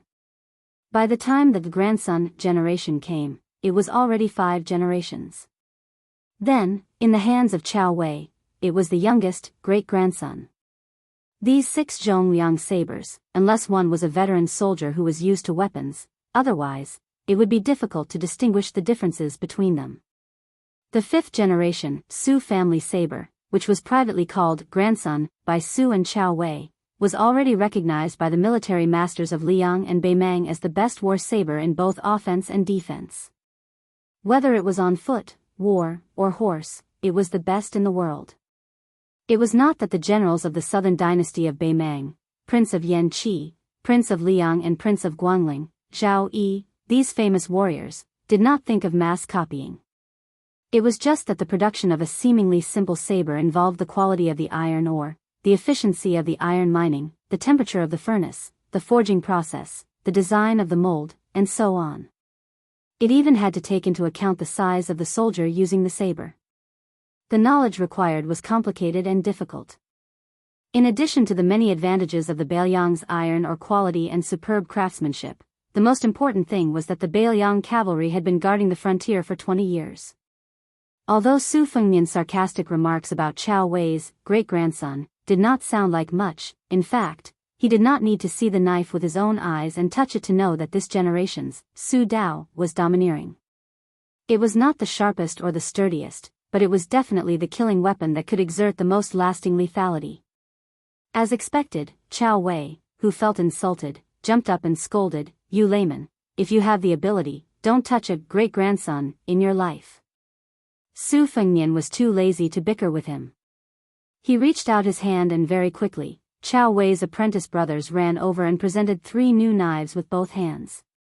This generation's Su Dao was also a great-grandson, but according to common practice, the cavalry, infantry, and Lingzhou soldiers guarding the rear all had their own subtle preferences. Generally speaking, the Bailiang cavalry, especially the elite heavy cavalry, would be equipped with the most new and outstanding cold knives. As long as a new knife appeared, they would be able to change it almost immediately. On the other hand, the normal guards in Lingzhou, such as those who were not guarding the dangerous Tong Pass, were much slower. Su Fengnian took one of the war cavalry knives. His left hand held the handle of the knife and held it horizontally across his chest. The finger of his right hand brushed across the blade, ignoring the blood that seeped out of his index finger. He narrowed his eyes and knocked on the body of the knife a dozen times. He pricked up his ears to listen to the slight echoes that ordinary people could not recognize. He nodded in satisfaction and a warm smile slowly spread across his elegant face. The young Mahis disciples who were regarded as traitors by Chao Wei were relieved of a heavy burden. They looked at each other and smiled. Chapter 1009. Just as Su Fengnian was about to speak, he heard a loud roar. An old man called out, "Surname Su." Su Fengnian handed the saber back to Moz and walked towards the desk. The Mahist Grandmaster Song Changsui had his hands behind his back, his body reeking of alcohol. He tilted his head and signaled for Su Fengnian to follow behind him. The old man with a face full of beard like overgrown weeds walked towards a newly opened secret room. Yang Guangdou was not as slovenly as Song Changsui. He wore a green robe and looked clean and fresh. Walking beside Su Fengnian, he softly said, Old Song followed Prince's instructions and used 20 days to finish it. He had to drink 6 or 7 jugs of wine every day to refresh himself. After I saw it, I felt that it was not bad. Right, Prince, how is little Prince's talisman armor? How much of Murong Baoding's attack did it withstand? If we change it to weight, did it exceed our initial estimate of 16,000 Jin? How much tenacity did the talisman armor grow on its own? Where does it need to be improved? If the heavenly tribulation purple lightning is measured by 8 or 9 or 9, as for how heavy it should be, Prince, you should give us an exact number. This way, the machine bureau can be targeted. We can't spend so much effort to build a mirage. This is against the rules of the Mahist family. Prince should also know Old Song's temper, with his nature of wanting to get to the bottom of things. At the front, Song Changsui gave a cold snort. Su Fengnian took out a prepared letter from his bosom. He smiled and said, I've written all of these things in the secret letter. Elder Yang, you just need to follow it step by step. Yang Guangdou put the letter in his sleeve and nodded with a smile. Song Changsui pushed open the door to the secret room. His field of vision suddenly opened up. There were mountains and rivers under his feet. This was probably the largest and most detailed sand table in history. It included the 3 provinces of Bailiang, the land of refugees, the western regions, Western Shu, Nanzhao, and all 13 provinces of the Beimang dynasty. To be precise, this was the entire western line that ran through the world. Song Changsui did not have the slightest sense of accomplishment. He stared at the vast sand table and said in a serious tone, 20 main rivers, 67 mountains, and 140 cities and military towns are all in it. According to the intelligence report, the military allocation of each side's forces was also based on the number of chess pieces instead of 1,000 people. It was barely clear at a glance. The reason why I've been helping you day and night is because my Mahist sect is living under someone else's roof, and the Su family has helped us, the remnants of the bandits, survive for over 20 years. Therefore, it's reasonable for us to do our part. To tell to me too. Tell him. To me. To me. Su Fengnian grunted and said calmly, the Empress of Beimang said it herself. Now it depends on when and where the battle will begin. Our Bailiang no longer has the extravagant hope that Beimang will break into the quagmire east of Liang with both feet first. Elder Yang and Mr. Wang of the Yin Shui Gong have predicted that 1 foot will step east and 1 foot will step west. You will have to start all over again. Yang Guangdou sighed and said guiltily, it's my fault for not being skillful enough. I made a mistake in my plan and misled the great general and the prince. That year, second princess did remind me to prepare for the worst. But I have made several deductions. I don't think that Beimang has any chance of winning if they go straight to the east under the order of Taiping. Su Fengnian waved his hand and interrupted Yang Guangdou's words. He said softly, it's okay. Elder Yang, you don't have to blame yourself. In the end, the gains and losses of the study table still have to give way to the outcome of a tough battle. Song Changsui sneered, Elder Yang, listen to what he said. This guy looks down on you, the strategists who only know how to talk on paper. He is really of the same origin as Lame Su. He doesn't believe in anything. In the end, he only believes in the knife in his hand. Su Fengnian and Yang Guangdou both laughed it off. Chao Wei had sneaked into the sand table at some point. He walked in an arc and squatted in one place, muttering endlessly. Su Fengnian looked at the guy's back. The two of them were natural enemies. Su Fengnian was very familiar with Chao Wei. This shorty was very cheap. He was the kind of guy who would never stand if he could sit, and never sit if he could lie down. He was very shameless. Those who were not familiar with him would feel that he deserved a scolding after a few words.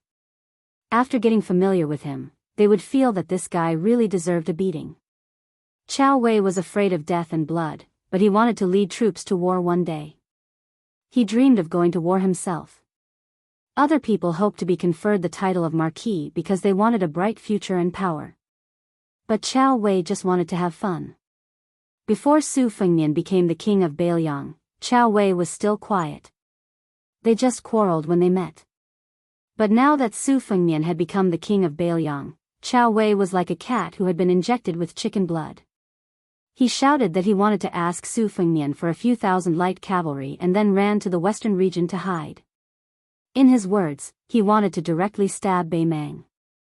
Su Fengnian did not pay attention to him at first, but this guy threatened to exchange the sixth generation, Su Dao, for the command of a few thousand cavalry. As a result, his great-grandson really came out. Chao Wei's art of war was unorthodox. Su Fengnian was not sure of his depth, but Chao Wei's style could be described as an example. Just like playing chess, Chao Wei was not willing to sit down and play. He would feel too tired, so there was no need to make the first move and think long and hard.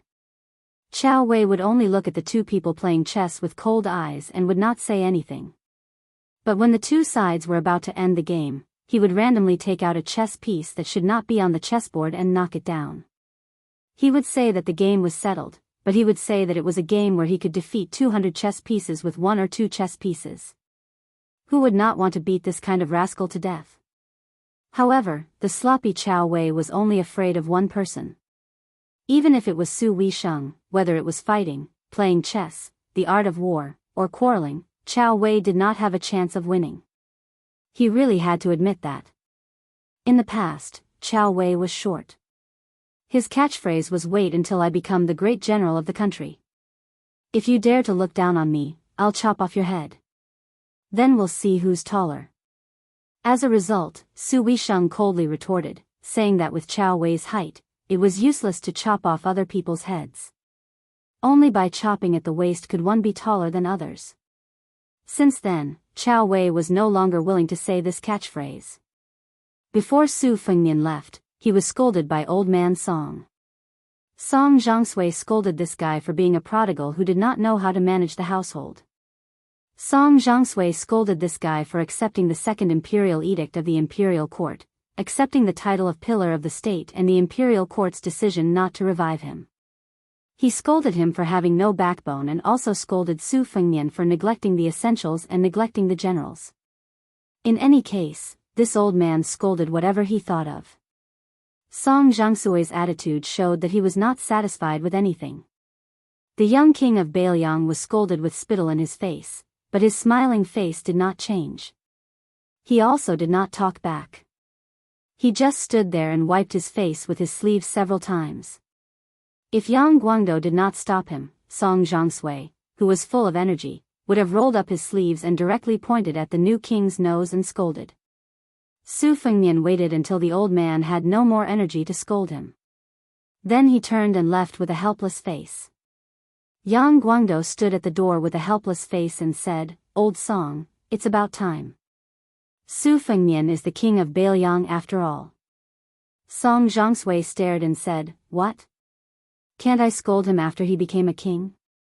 Yang Guangdou glanced at the young man's back and said softly, "You should at least leave him some face. You and I both know that it is not easy for this young man to become a king. If it was someone else who was scolded by you like this, he would have already thrown a tantrum." Song Zhongsui snorted coldly and said, "He dares?" Yang Guangdou smiled and asked, "Do you really think he doesn't dare?" Song Zhongsui was stunned and smiled knowingly, "This kid won't." Yang Guangdou nodded slowly and said, "That's right."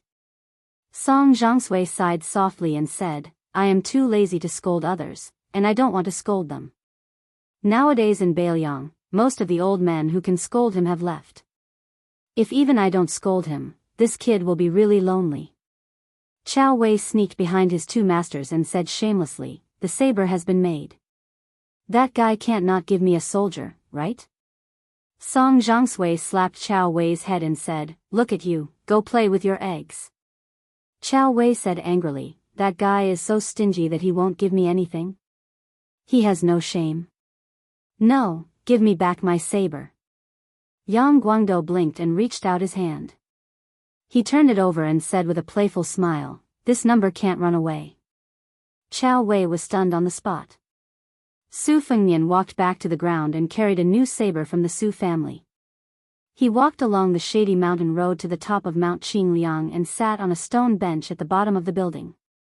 He pulled out the cold saber from its scabbard that might soon be stained with blood on the border and gently flicked it. Great rivers and mountains, great heads that can never be cut off. Chapter 1010. Feishou City in the south of Lingzhou was the northwest terminus of the Liang transport, while Xiangfan in Qingzhou was at the center of the empire's supply line. Thus, if the imperial court wanted to accurately grasp Beiliang's weakness, they had to have the cooperation of the king of Jing'an, Zhao Sun. Currently, Tantanon, who was the left assistant of the secretariat, was very satisfied with Xiangfan's actions. For this reason, he asked the imperial court for an exceptional promotion, which was also against the rules. He generously invited Lu Su, who was behind the scenes of Jing'an Palace, to the front of the stage and gave him the opportunity to lecture at the Hanlin Academy, which was what the common people called the Dahuang gatekeeper. He also specially allowed him to not go to the capital to take up a post. Previously, Beiliang's Chen Shiliang had temporarily stayed in Feishou City. He had stalled for a full 10 days with the imperial court's deputy minister of grain transport, Gu Deshang. He had used all his tricks, but he could not make the deputy minister relent at all. At dawn, a simple carriage entered Feishou City from the north gate and stopped at Shanhai Pier in the south of the city. 3 men of different ages walked down from the carriage. 2 of them were young men of similar age, and one of them was a thin old man in a green robe. The 3 of them stood on the deserted pier that did not have many grain ships in sight. The short young man had a cold blade at his waist. He kicked a wooden stake that was holding the ship and glanced at the temporary residence of the deputy minister of grain transport. He said unhappily to the gray-haired young man beside him, Gu Deshang and his father, Gu Ling, are known as the great and small Gu Pishio of the river. Back then, Gu Ling recognized the master of the ceremony directorate as his adoptive father.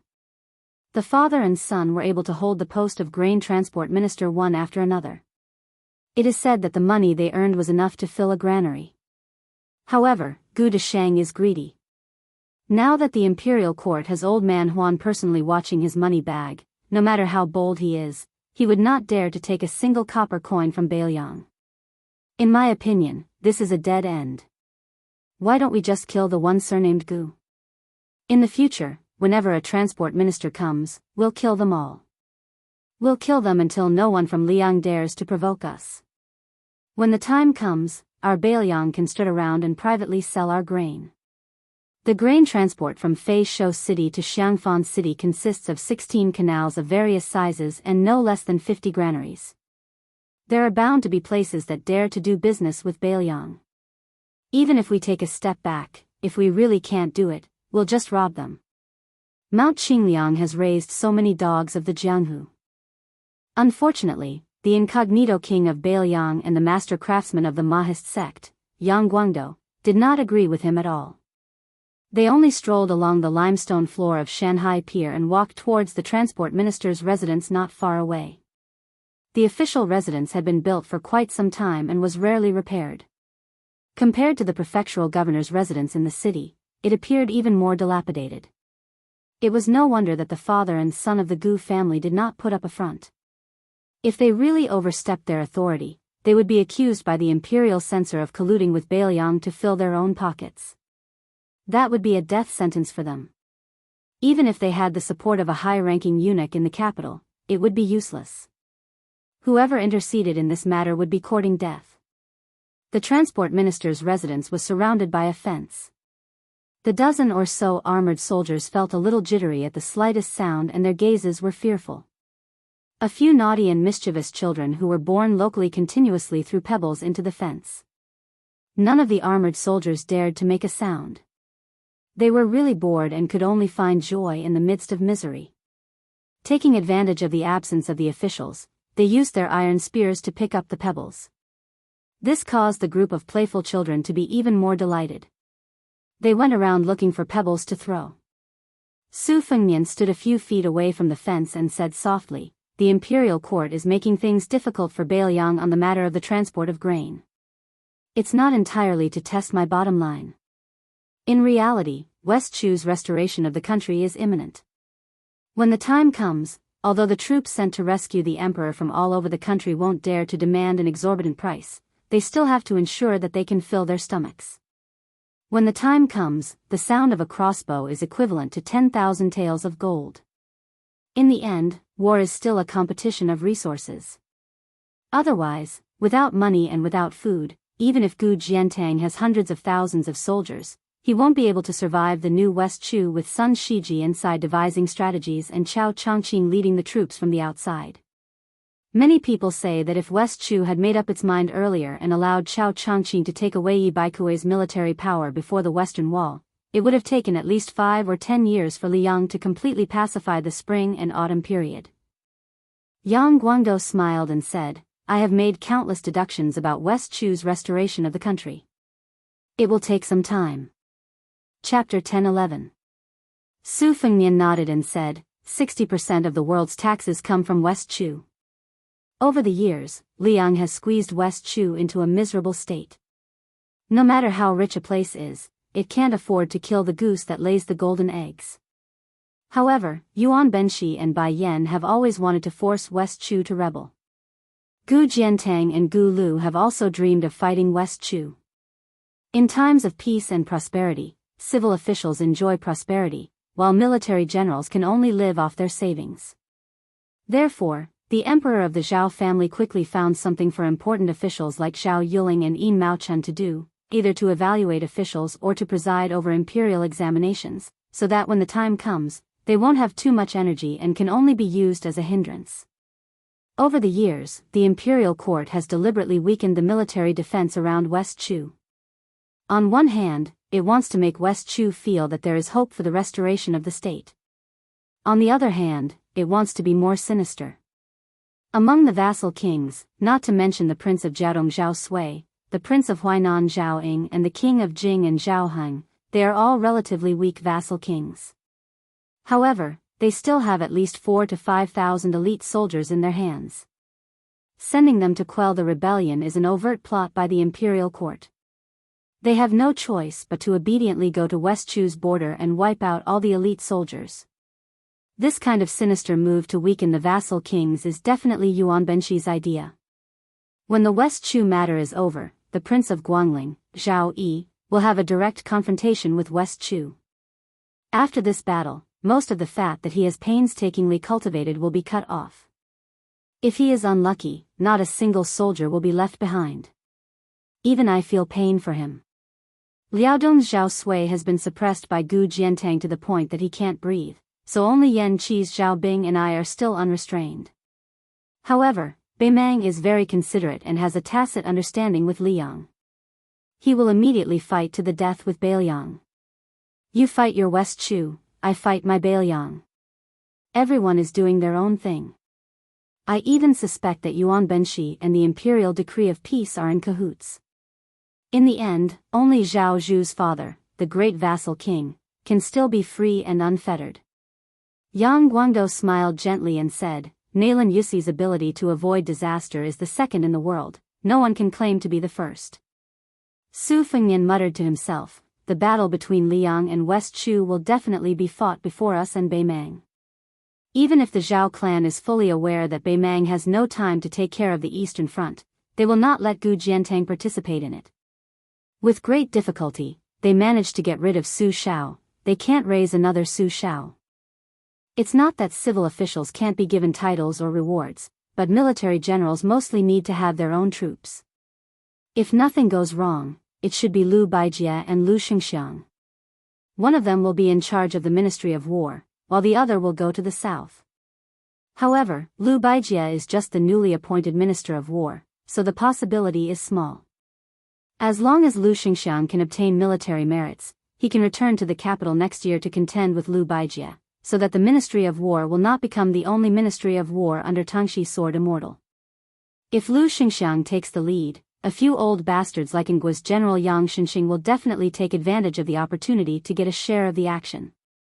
However, whether it's Lu Xingxiang or Yang Xinxing, these old generals, they are all far inferior to Chao Changqing. Lu Xingxiang is still fine, he's not bad at commanding troops, but he is bound to be restrained in all aspects. In the early stages, the only ones who can fight to the death in a disadvantageous situation are probably the troops of Prince Guangling, Zhao Yi. In my opinion, this battle is not likely to be fought. Perhaps Chao Changqing will be unstoppable all the way to Great and City. Yang Guangdou frowned. After West Chu takes the advantage, they will go up north? Not to mention Chao Changqing, even if Bei Meng dares to place the final battle outside of Great and City, their chances of victory are not high. Su Fengnian smiled and said, I'm just speaking casually. Yang Guangdou laughed and said, if that's really the case, it will be a great thing for Bei Meng. Perhaps Bei Meng will suddenly have an idea and decisively give up on the Western Front and turn to attack the Eastern Front. Together with West Chu, they will attack Great and City from the north and south. That will be wonderful. Didn't Gu Jiantang always feel that he lost to the general because of the timing? Now, he has a chance to prove himself. For so many years, he's been building the Eastern Front. He's got both manpower and money. He can get whatever he wants from the imperial court. If he still can't get what he wants, Gu Jiantang should hang himself with some noodles.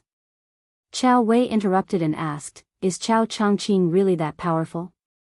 Yang Guangdou sighed softly and said, during the spring and autumn period, the scholars of West Chu were the most prosperous. West Chu's Chao Longley was the most proud. Chao Tu is the best, and he alone is the best in West Chu. This is not a boast. However, the world has been blinded by his magnificent feat of entering the palace. Most people feel that he is an expert in martial arts. When it comes to arranging troops, he and Chen Jibao are probably the best. Gu Jiantang's strength lies in the fact that in every battle, he wants to take advantage of the geographical advantage. He says that if he doesn't fight, he will win. Overall, compared to Chao and Chen, he is still slightly inferior. However, the timing of the heavens is illusory and can only be encountered but not sought. Gu Jiantang's timing is the general trend of Liyang. Chao Changqing's timing is the length of West Chu's destiny. As for Chen Jibao, he is probably still waiting. Su Fengnian smiled faintly and said, Chen Jibao is waiting for Chao Changqing and West Chu to be destroyed together. He is waiting for Bei Meng to fight Bei Liang and Gu Jiantang until their vitality is greatly damaged. Then, it will be his turn to take the stage. Su Shao only flattened the spring and autumn period. Chen Jibao's ambition is obviously greater. He wants to unify the world with his own hands and forge a vast empire that has never been seen in 1,000 years. As for whether he wants to be the emperor himself, only heaven knows. Yang Guangdou exhaled deeply and said, once the great general leaves, the world will be in chaos. Chao Wei clicked his tongue and said, in any case, I definitely won't fight Chen Jibao face to face. The short man counted on his fingers and said slowly, the land of refugees already has the Feng battalion stationed in Qingsang. Young Prince's Long Xiang army has also infiltrated. In addition to Fatty Chu and Yuan Baixiong in the north of Liang and Yu provinces, Beiliang finally has its own eastern and western lines. In addition, there are 14 new captains guarding the important towns and passes within the borders. It is the second line of defense. As for me, I am further northwest of the land of refugees and can be considered the most important third line of defense. In fact, I don't care whether I am defending or not. In any case, I am only attacking and not defending. When you guys are fighting to the death, I will make the final decision. Hey, surnamed Su, let's make a deal first. If you give me 5,000 light cavalry and 10,000 high-quality warhorses, I can help you take advantage of the chaos and flatten the Southern Dynasty's nest. If you dare to give me 10,000 men and 20,000 horses, I will help you take over the Northern Dynasty's king's tent.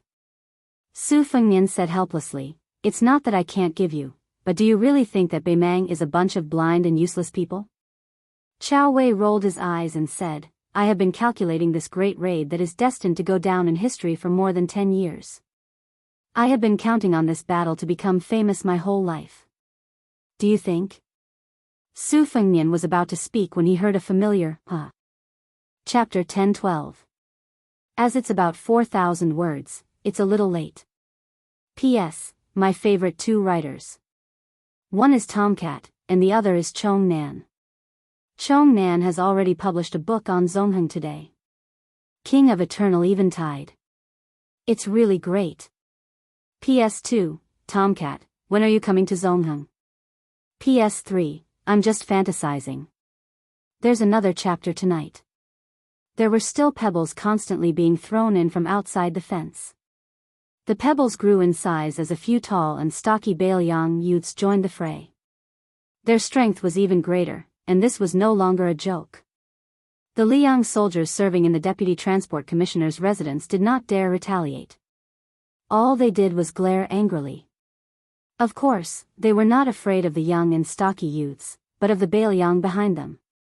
Furthermore, the Deputy Commissioner, Gu Deshang, had repeatedly ordered that no one in the residence was to provoke the locals.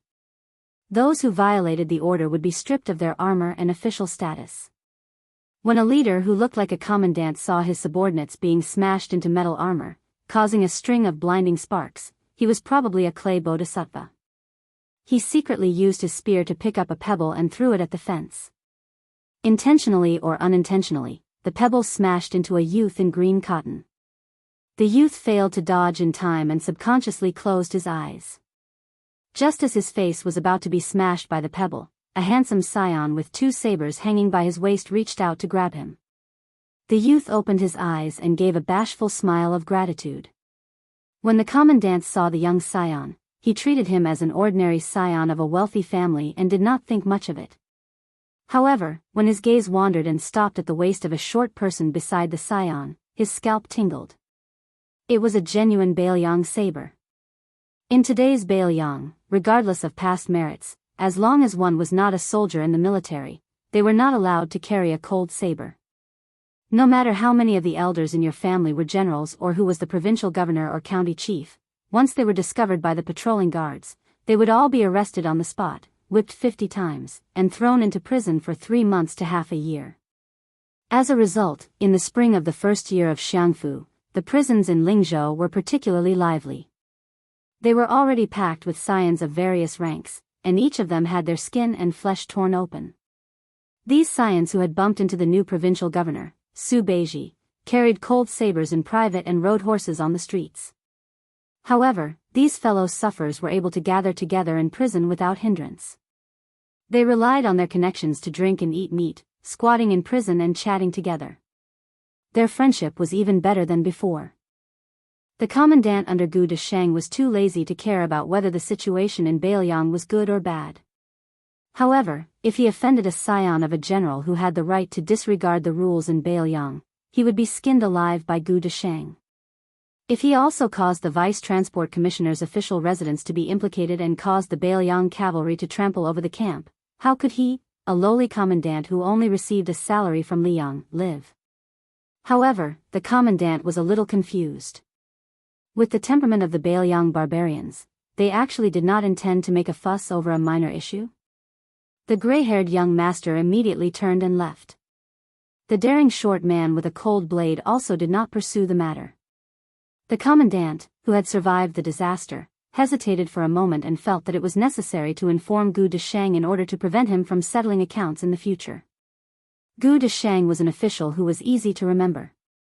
No matter how extravagant he was always skinny and skinny. He called himself Mr. A Bag of Rice and hung a red silk bag filled with rice around his waist all year round. It was said that before the Gu family prospered, Gu Heng relied on someone else to give him a bag of rice to survive.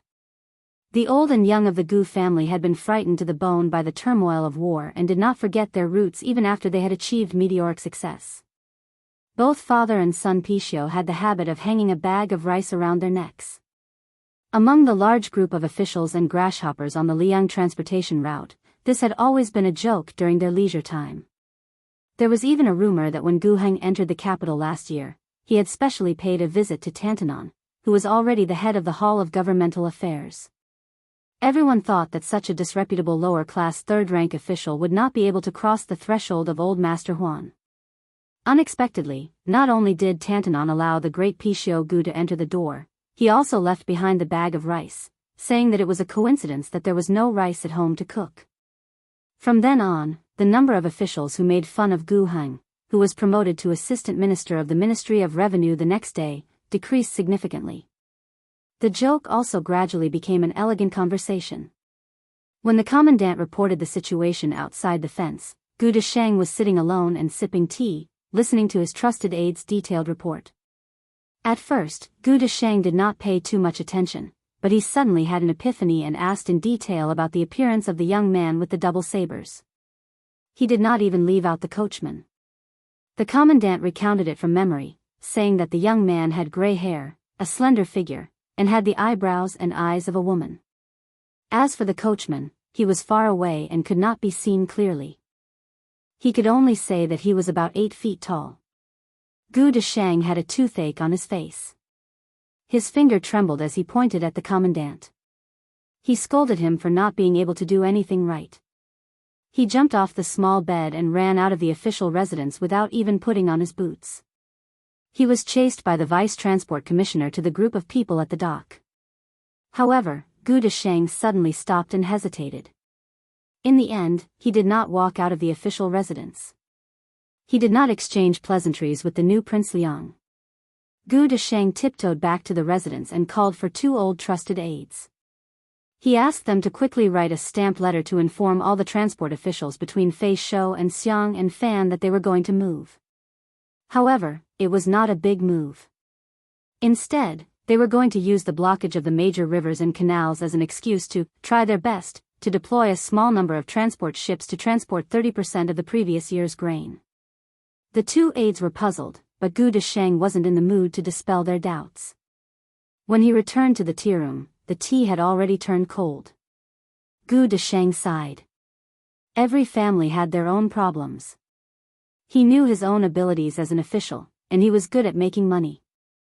However, the imperial court had made so many dazzling moves in the past 2 years that he and his father could only see the flowers in the fog. Fortunately, his father went to the capital last time and relied on old Master Huan. With Tantanon's guidance, Gu Desheng was able to inherit the position of the Deputy Transport Commissioner. In addition to his father's promotion to nobility, the son earned money in the local area while the father became a high-ranking official in the imperial court.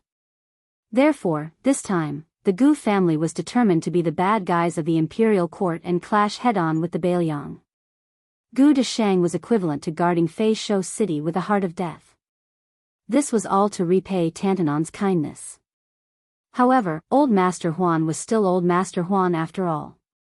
He even personally taught Gu Desheng and gave the Gu family a protective talisman.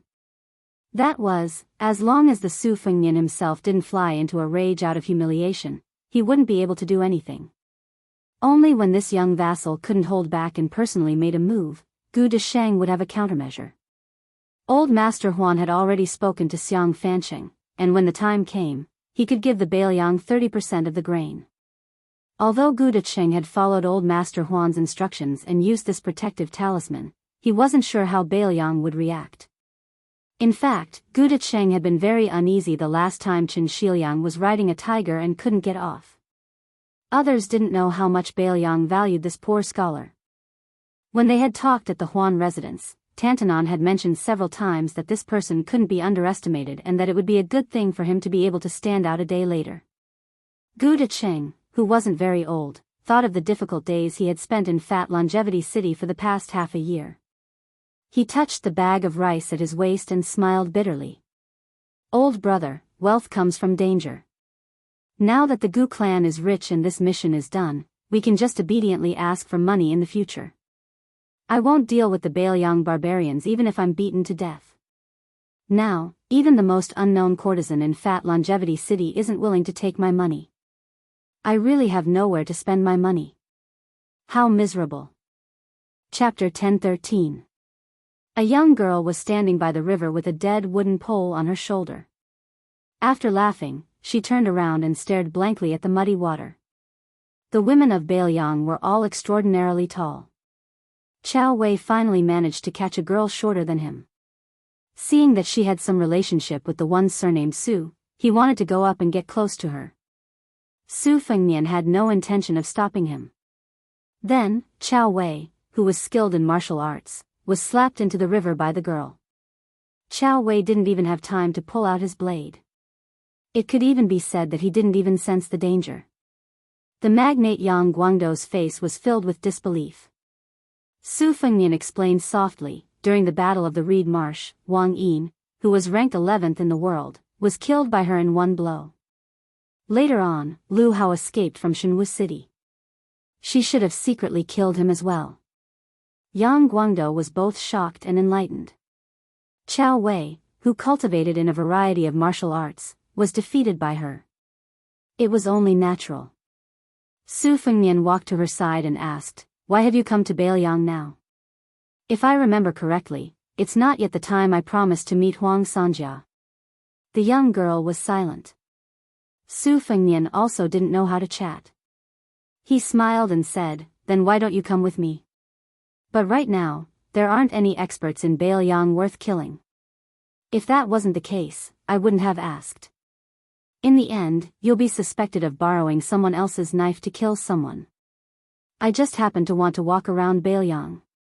Before I met you, I had already been strolling around Lingzhou for a month. In these 2 years, I've really been thinking about your spiced beef."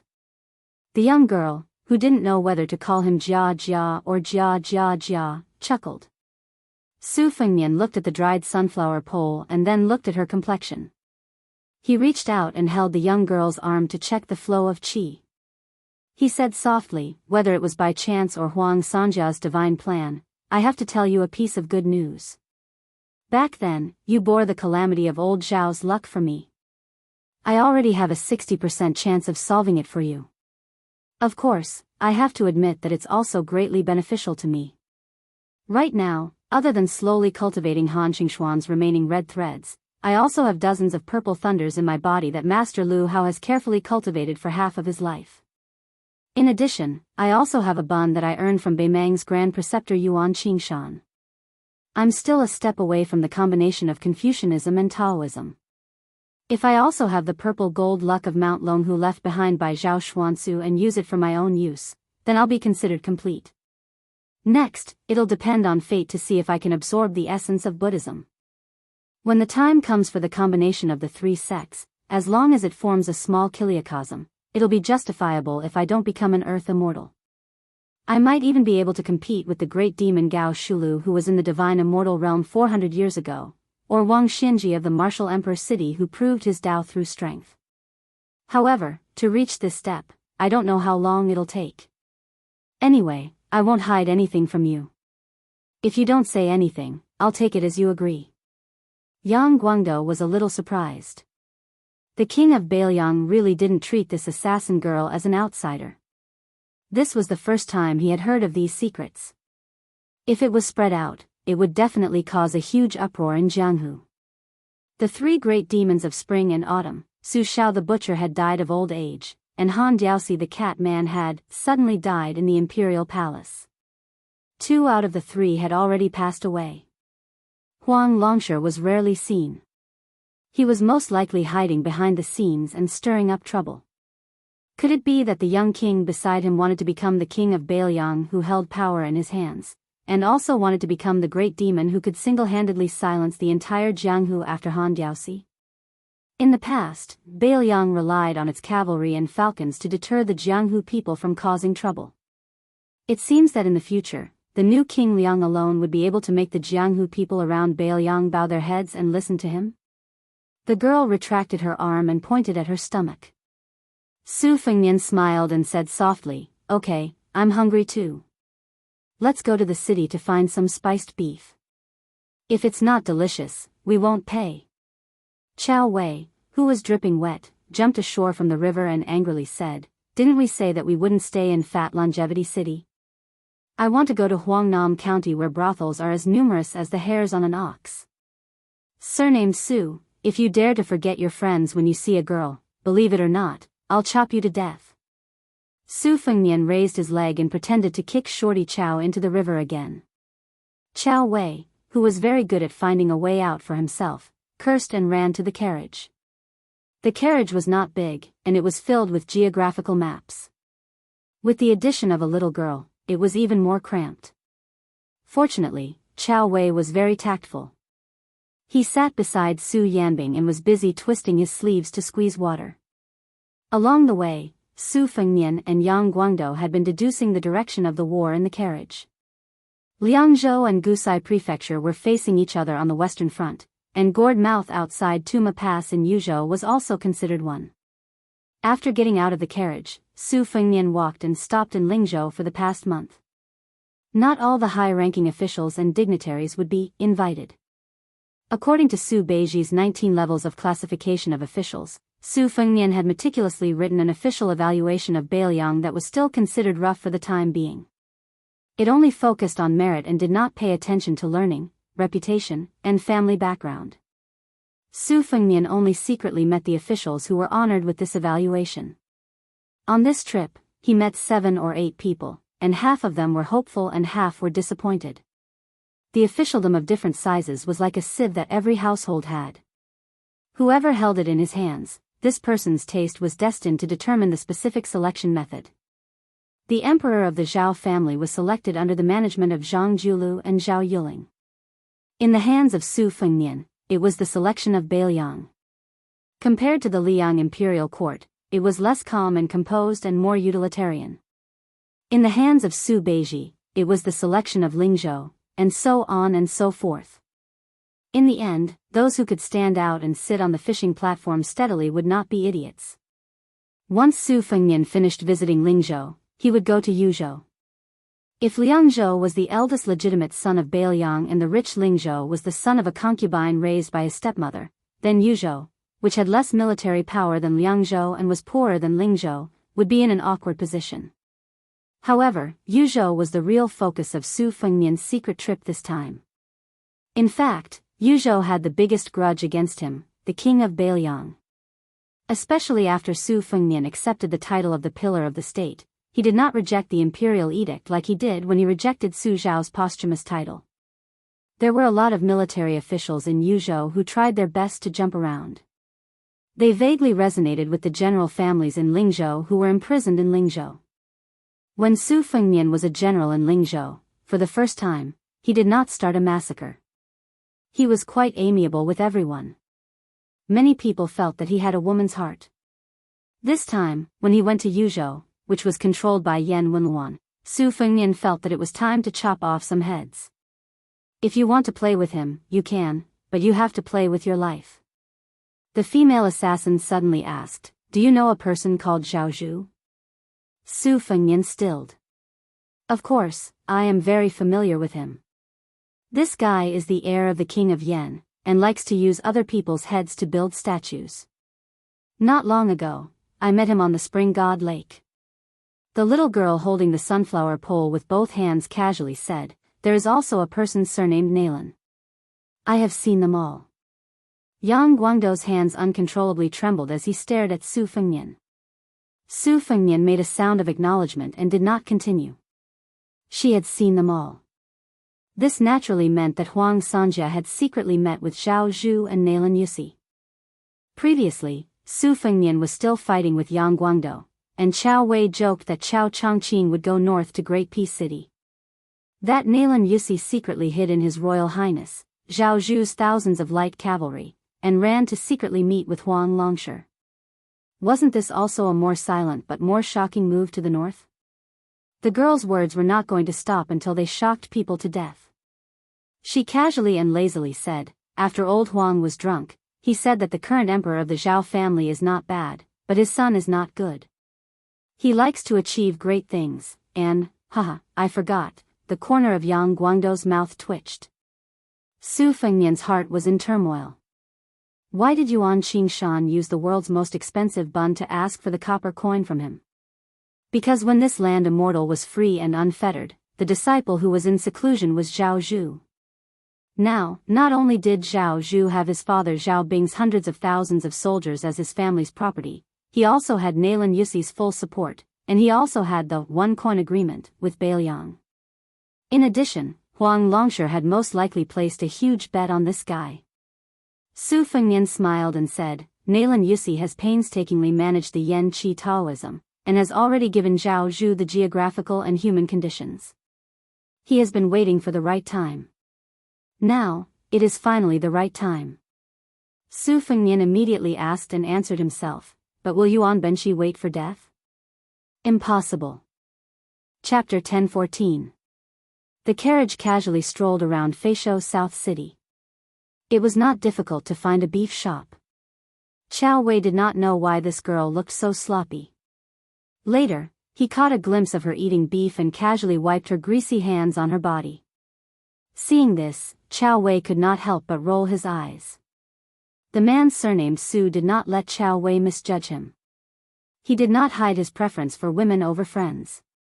He even personally went to the silk shop to buy some bright clothes for the girl. Not only that, when he saw the girl staring at a pile of colorful rouge boxes, he took out a lot of money. This made Chao Wei somewhat unable to bear it. He thought to himself, you are a guy whose words and actions are related to the rise and fall of Northern Liang. How can you have the leisure to accompany a girl to eat, drink, and play? The horse carriage exited the city through the north gate of Feisho without stopping and rushed to the next resting place, Huangnan County. They arrived at the location of the Northern Liang granary in the dusk. The newly appointed county governor Kai Junshan had just moved into the mansion that Song Yen used to live in. Suddenly, he moved from a place of refugees to the flourishing Huangnan County city. Su Fengnian reckoned that this guy had yet to fully recover from his shock. Once he heard that the king of Northern Liang had graced him with his presence, there was a gust of wind under his feet and he looked as if he could not wait to use both his hands and legs. Naturally, Su Fengnian did not have to wait outside the door. Not long after he entered the mansion, he saw Kai Junshan and Yu Ruru running over together. Kai Junshan's swordsmanship was average, but at least he had some foundation in martial arts. It was a pity that the former queen of Qingsang City was out of breath when she stopped running, her cheeks flushed red. Su Fengnian waved his hand to dismiss her and Kai Junshan from the ceremony of kowtowing. They walked into the depths of the mansion together. He glanced at the brand new fourth-rank civil official patch on Kai Junshan's body and joked, County Governor Kai, I heard from the people in the city that you, Lord Kai, would not take off your official robe even when you sleep. Kai Junshan bowed and said with a bright smile, I'm not trying to flatter your highness. It's indeed more comfortable.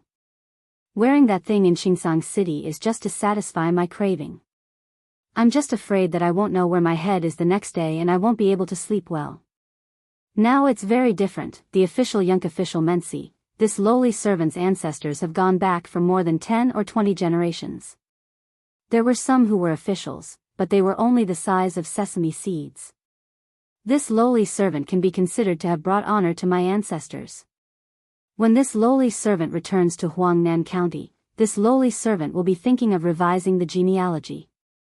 When the time comes, this lowly servant would be so bold as to earnestly request Prince to not be stingy with his brush and ink and help this lowly servant write some desktop essays.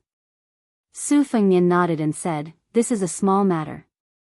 As long as you can control the 4 Wang families in Huangnam County and don't make Huangnam County a mess, I'll definitely help with the genealogy.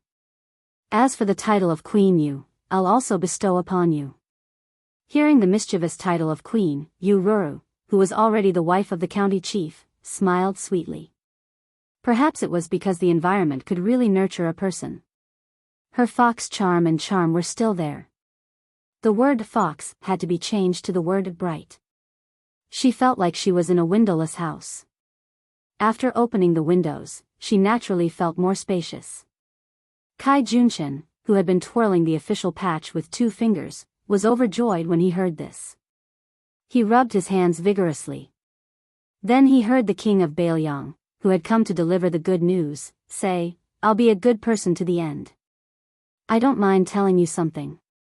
Not to mention the scholars becoming officials, the scholars forming associations, and the establishment of academies, Huangnam County is one of the best places in Fengshui. When the time comes, keep an eye on it.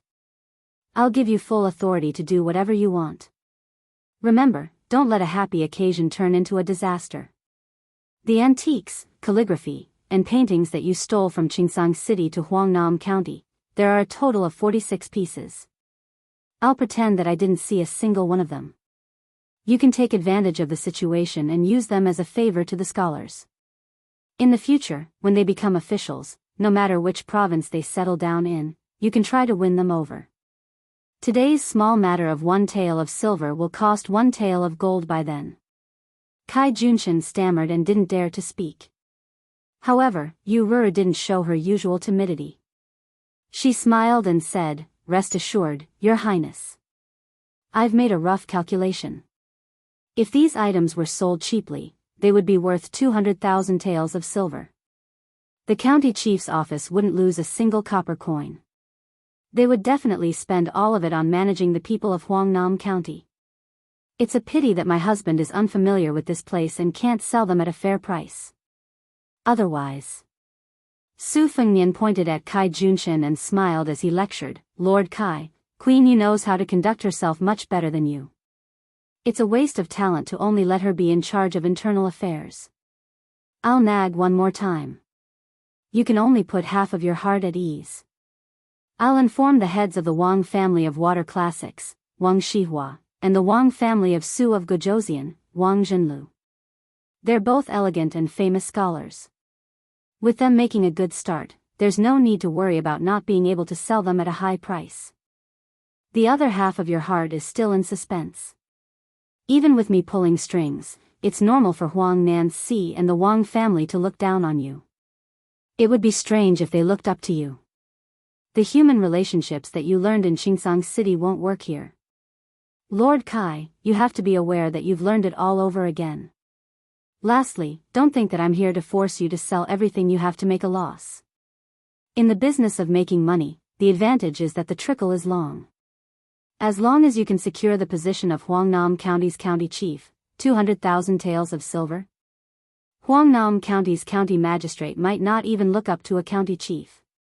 In fact, I'm well aware that you, Kai Junshin, want to give the assets that you've worked so hard to move from Qingsang City to the administrator.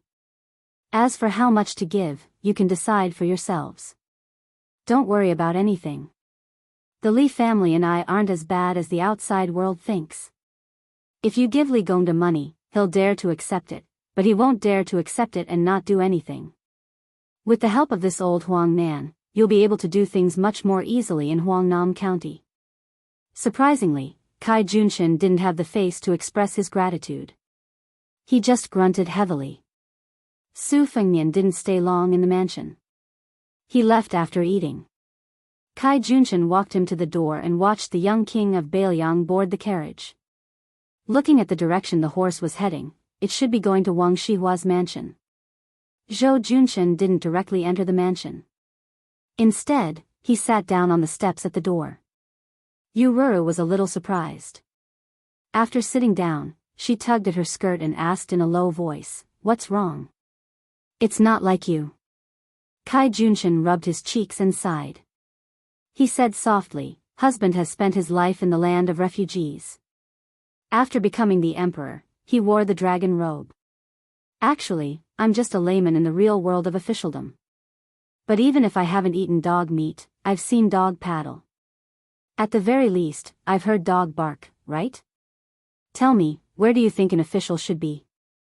Aren't the people below trying their best to figure out the intentions of their superiors? Are they afraid that they'll go to the wrong temple and worship the wrong bodhisattva? Husband, you're the county chief of Lingzhou. It's the king of Bailiang's turn to teach me how to be an official. He's even paving the way for me. How much ability do I, Zhou Junshin, have to run the country and help the world? I, Zhou Junshin, don't believe it. I understand the king of Bailiang's thoughts. For example, he used me, an outsider, to clean up Huangnam County. However, it's not difficult for someone else to sit in the chair that you're sitting on right now. No matter how lacking Bailiang is, it won't be so shabby. The king of Bailiang didn't force us to sell everything for him. He's clearly forcing me, Zhou Junshin, to be willing to die for Bailiang." Yu Ruru smiled, "Husband, you're not willing?" Kai Junshin slowly stood up and said calmly, "I've lived for half my life, and this is the first time I'm standing upright. It's not like I'm really asking you to die on the battlefield. What's there to be unwilling about?" Chapter 10:15. Yu Ruru arched her eyebrows and asked charmingly, if that person takes a fancy to a withered woman like me, will you send me back this time?" Kai Junshin looked straight at her, his eyes firm. He said in a low voice, in the past, it was to survive. If there is still such a day in Baelyang, I will not send you back even if you beat me to death. As a person, you can't always go back. Yururu smiled and wrinkled her nose playfully. She did not look like a mature woman, but more like an innocent girl. She said angrily, you know he won't, so you purposely said nice things for me to hear, right? Kai Junshin reached out and lifted a lock of her hair. His eyes were red as he said, wife, I'm sorry for all these years. Yururu suddenly turned around and walked up the steps. Her hands were clasped behind her back, her steps light and agile. In the carriage, Chao Wei was hiding in a corner furthest away from the young girl who was busy applying makeup. He sneered at Su Fengnian, oh, the one surnamed Su, I didn't see it before. You're really good at buying people's hearts. Su Fengnian squinted and said, you should have known when I bribed your martial brothers to beat you up, right? Chao Wei, whose scar had been exposed, held his knife in one hand. I really want to cut you. Su Fengnian added fuel to the fire. When we get to Longqing County, I'll have to give your knife away. Now hurry up and touch it a few more times. Chao Wei said angrily, don't even think about it. Su Fengnian smiled and said, if you don't give it to me, can't I snatch it? Chao Wei was about to speak when Su Fengnian reached out with 2 hands and bent his fingers. Out of the 10,000 elite cavalry, only 9,000 are left. Chao Wei was like a hungry tiger pouncing on a sheep. He shamelessly grabbed Su Fengnian's hand that only had 4 fingers left. He smiled mischievously and said, surnamed Su, Su Fengnian, Great Master Su, Ancestor Su. We gentlemen keep our promises. We can give you 20,000 for 10,000, but we can't give you only 9,000. How can we be short in business? We pay attention to honesty. You and I are heroes, we cherish heroes, we must be heroic. Su Fengnian put on a fake smile and said, if you want me to take back those 1,000 riders, that's fine too. Go away, don't be an eyesore. Chao Wei laughed dryly, the carriage is only this big. Su Fengnian pointed at the curtain of the carriage. Chao Wei immediately rolled out of the carriage and lifted the curtain to poke his head out. Don't forget, it's 10,000, not 9,000. If you lose even one soldier or horse, I'll get mad at you. As a result, Shorty Chow forgot about the existence of the bad-tempered killer girl and was sent flying by a bronze mirror that appeared out of nowhere. Chao Wei didn't even dare to fart. He sat beside coachman Su Yanbing and grimaced. Bored to death, he played the same old tune and asked the world's top master with a smile, Master Su, do you think I'm more handsome than the one surnamed Su? Su Yanbing remained indifferent. Chao Wei refused to give up and asked, it doesn't matter if you don't admit it. I'm taller and more powerful than the one surnamed Su. You should at least nod your head, right? Su Yanbing still turned a deaf ear. Chao Wei crawled to Su Yanbing's side and put his arm around his shoulder impolitely. He said seriously, I know you're a powerful master, otherwise you wouldn't have been able to chase Hong Jingyan and Zhong Liang all the way to the border of Gusai Prefecture. But I'm not bad either. I don't get along with the one surnamed Su, but I regret not having met you earlier. I have something to tell you first. Su Yanbing laughed in a low voice. Are you trying to say that I, Chao Wei, am uneducated and inexperienced? Don't cheat me of my money. If you cheat me of my money, I'll have a good temper and won't beat you. I'm handsome, tall, and powerful. Don't lie to me. If you dare to lie to me, I'll definitely beat you to death. Chao Wei exclaimed, did the one surnamed Su tell you all this? Motherf asterisk Ker, this bastard must have said a lot of things to ruin my reputation. Master Su, don't believe that guy. The one surnamed Su doesn't have any other skills, but he's good at cheating men and women. I'm not convinced. He's absolutely a master. Su Yanbing, a cold-hearted person, didn't know whether to laugh or cry. But he didn't let Chao Wei move his paw away. He said flatly, the king of Baelyang didn't say much. He just asked me to go to the western regions with you. Chao Wei bit his lips and remained silent. In the carriage, Su Fengnian was talking to Yang Guangdou about the fish dragon gang that had risen in Lingzhou. This gang was now very rich and had snowballed from a third-rate force in Lingzhou to one of the top gangs. As for how the fish dragon gang made money, outsiders only knew that they were in the business of selling beasts at the border.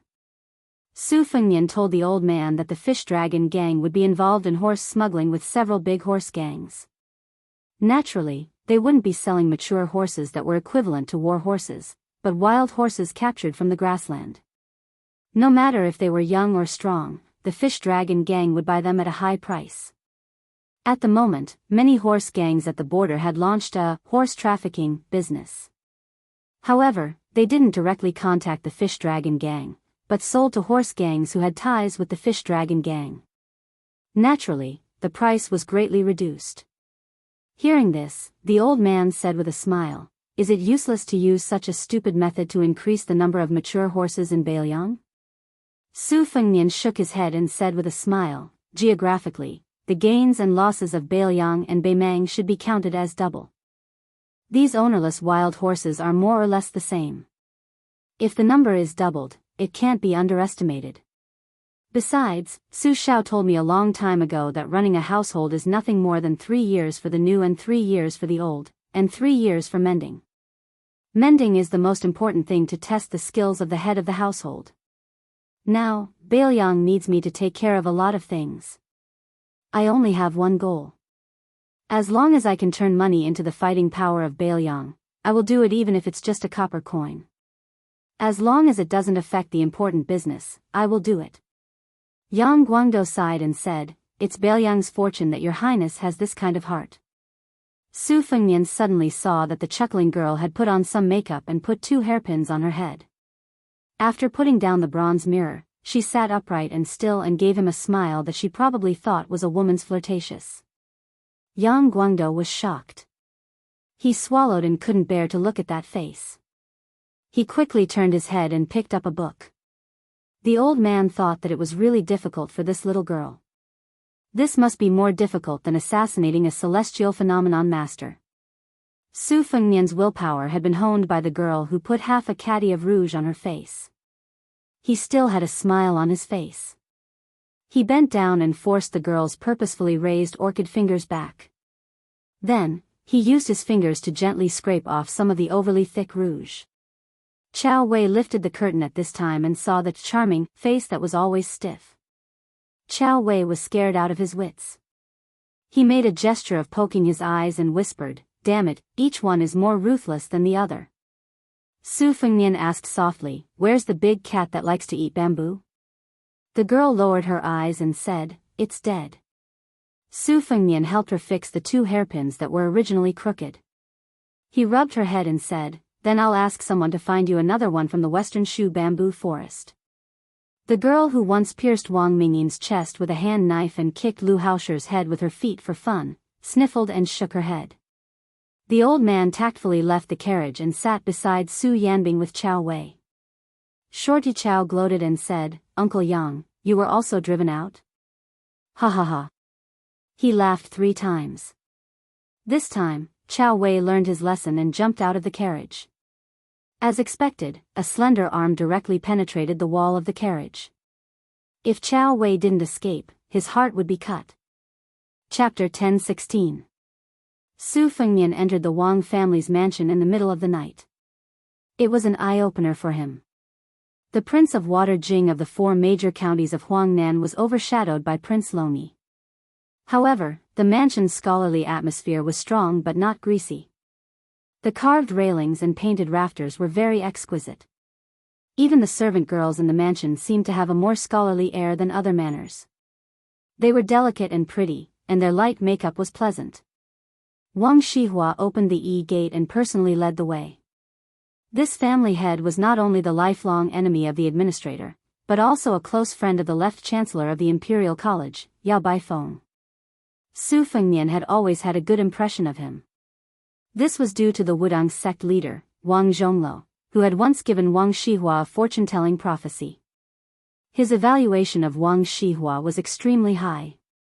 Now, Wang Gongcao's adopted son, Jiao Wui, had entered the Lingzhou general's mansion and entered the ranks of the 14 military officers with real power. This had greatly boosted the reputation of the Wang family, who was both civil and military. If it weren't for Li Gongda's outstanding son on the battlefield at the border, the Wang family might really have been overtaken by Longyi's Wang family. Wang Shihua had 4 wives and concubines, but his children were clearly too feminine. His only son, Wang Yunshu, wasn't at home tonight. He wasn't indulging in drunken stupor like he used to, but he was formally enlisting in the army. After spring this year, his good brother was almost nowhere to be found among his friends in Huangnam County. Because they didn't discuss any important military matters, the host and guest got along harmoniously. Although Wang Yunshu, the bootlicker, wasn't present, Wang Shihua's daughter had taken a quick look around. As for who was the one who got a feast for the eyes, it was hard to say. In any case, Chao Wei sat boldly beside Su Fengnian. He straightened his back and held the hilt of his saber. He wished he could use his eyes to slice off a few pieces of flesh from those young women. Unfortunately, none of these good-looking women took him seriously. Their misty eyes were all fixed on the young king of Bailiang. Presumably, Wang Yunshu and his son were chatting at home and had talked a lot about Su Fengnian, the newly appointed pillar of the state. This made Chao Wei so angry that smoke was coming out of his 7 orifices. He deliberately coughed a few times, but he didn't attract much attention. In addition, Su Fengnian didn't formally introduce him. Chao Wei finally broke the pot and smashed it. As long as Su Fengnian opened his mouth, Chao Wei would either snort coldly or make a funny face. Finally, Chao Wei's youngest daughter was amused. Hiding behind her 2 older sisters, she laughed and held her stomach. Chao Wei, who was half dead, immediately regained his energy. It was like he had taken a jar of aphrodisiac that was sold at a low price at a roadside stall. Wang Shihua was very experienced.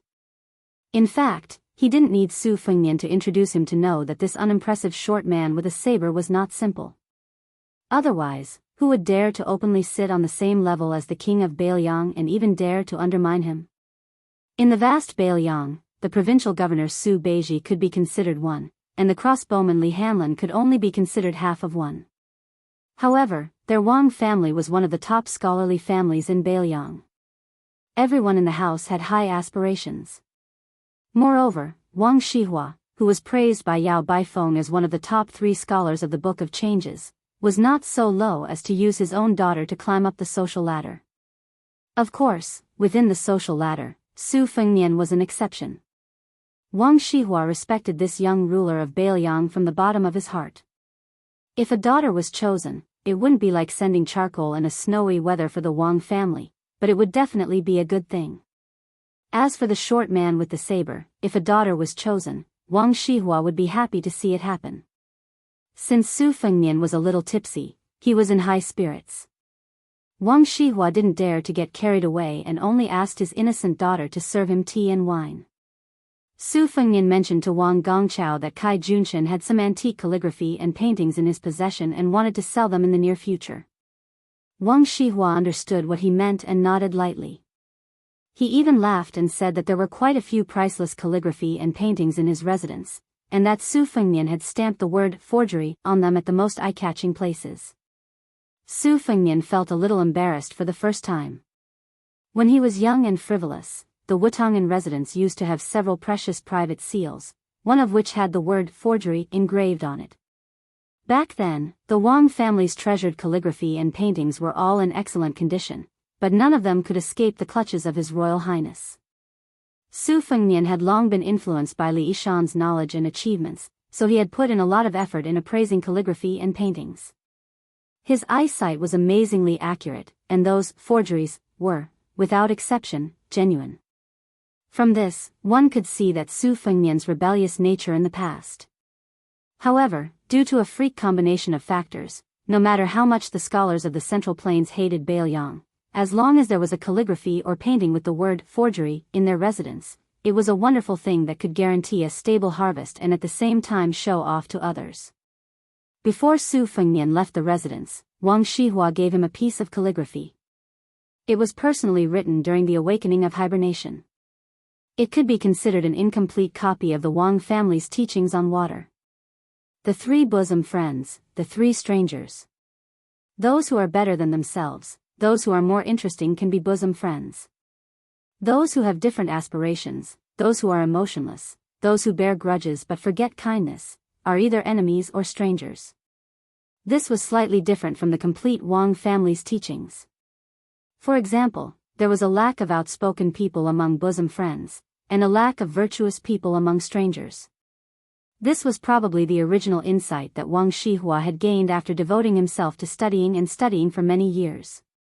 In particular, Wang Shihua had previously chatted about the three stubborn diseases of the past dynasties, the separation of the feudal towns, the threat of eunuchs, and the encampment of cliques. Su Fengnian used to have a lot of prejudice against scholars, but after several trips, his prejudice had gradually improved. Tonight, he had an open conversation with Wang Shihua, which allowed Su Fengnian to reflect on himself a little. After leaving the residence, Chao Wei saw the young female killer strolling around the carriage in boredom. She did not follow them into the residence earlier, but now she was walking around with that funny dry pole. Chao Wei was now really afraid of this extremely eccentric girl. In Yang Guangdou's words, this was called, evil people will be dealt with by evil people. Sitting in the carriage, Su Fengnian asked, Wang Shihua just mentioned that in Beiliang, it is better to make mistakes than to make achievements. What do you think, Elder Yang? Yang Guangdou patted his sleeves and smiled. If I had said this 3 months ago, it would have been easy to say. There are as many bailiffs and officials as there are hairs on an ox. Many of them do nothing, and few of them can do real work. They are replaced by scholars, which is the general trend of Beiliang. Wang Gongcao's original intention was just to worry that the situation in Beiliang would be unstable. But since the land of refugees is going to be a new Liuzhou, this idea makes sense. Could it be that Gongcao has also found some clues? Trees die, people live. Since it was not easy to get rid of Song Yan, but he still could not become the governor of Huangnam County, then he might as well run to Liuzhou to find an opportunity. Besides, Wang Gongcao is not a pedantic scholar. If he goes to Liuzhou, it will be a good thing for both himself and Beiliang. If the officials who make mistakes in Beiliang, Dao, and Old Three provinces are all thrown to Liuzhou, there will be Wang Shihua, who is skilled in governance and has an excellent reputation to appease the people. Everyone will give him face.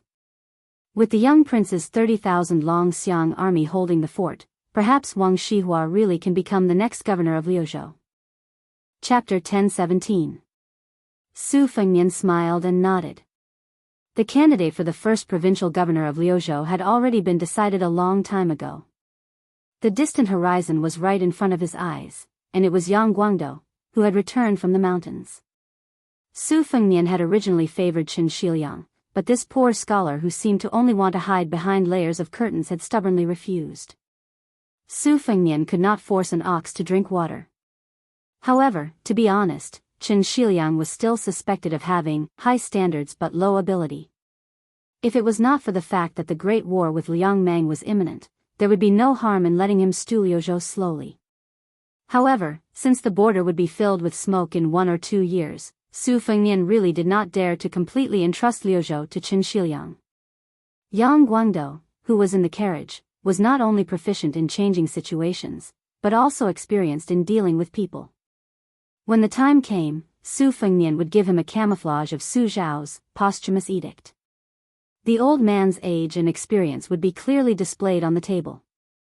He would be far more convincing than the hairless Qin Shiliang. Haste makes waste. The more Su Fengnian valued Qin Shiliang, the more he was afraid of spoiling things with excessive enthusiasm. This young scholar was not only a talent that he had personally abducted from Gangnam-do to Beiliang, but he was also the backbone of the second generation of Beiliang strategists, whom his master, Li Shan, thought highly of. The little girl sat in the corner of the carriage and amused herself. Sometimes she would squeeze out a charming smile with her fingertips pressed against her face, and sometimes she would put her hand over her heart and frown slightly. Sometimes she would sit upright with her sleeves tucked in like a well-bred young lady. No matter how thick-skinned Chao Wei was, he was no match for this destructive power that was no less than that of an immortal on earth. He silently left the warm carriage and sat beside Su Yanbing, sighing and complaining that he should not have left this place. If he had known earlier, he would have stayed at the back of Mount Qingliang. That way, he could have avoided a few blows. Su Fengnian looked at the Hehe girl imitating the various postures of the women on the streets and did not comment. His gaze was warm. Even the old man Yang Guangdou could not fathom the interaction between this man and woman.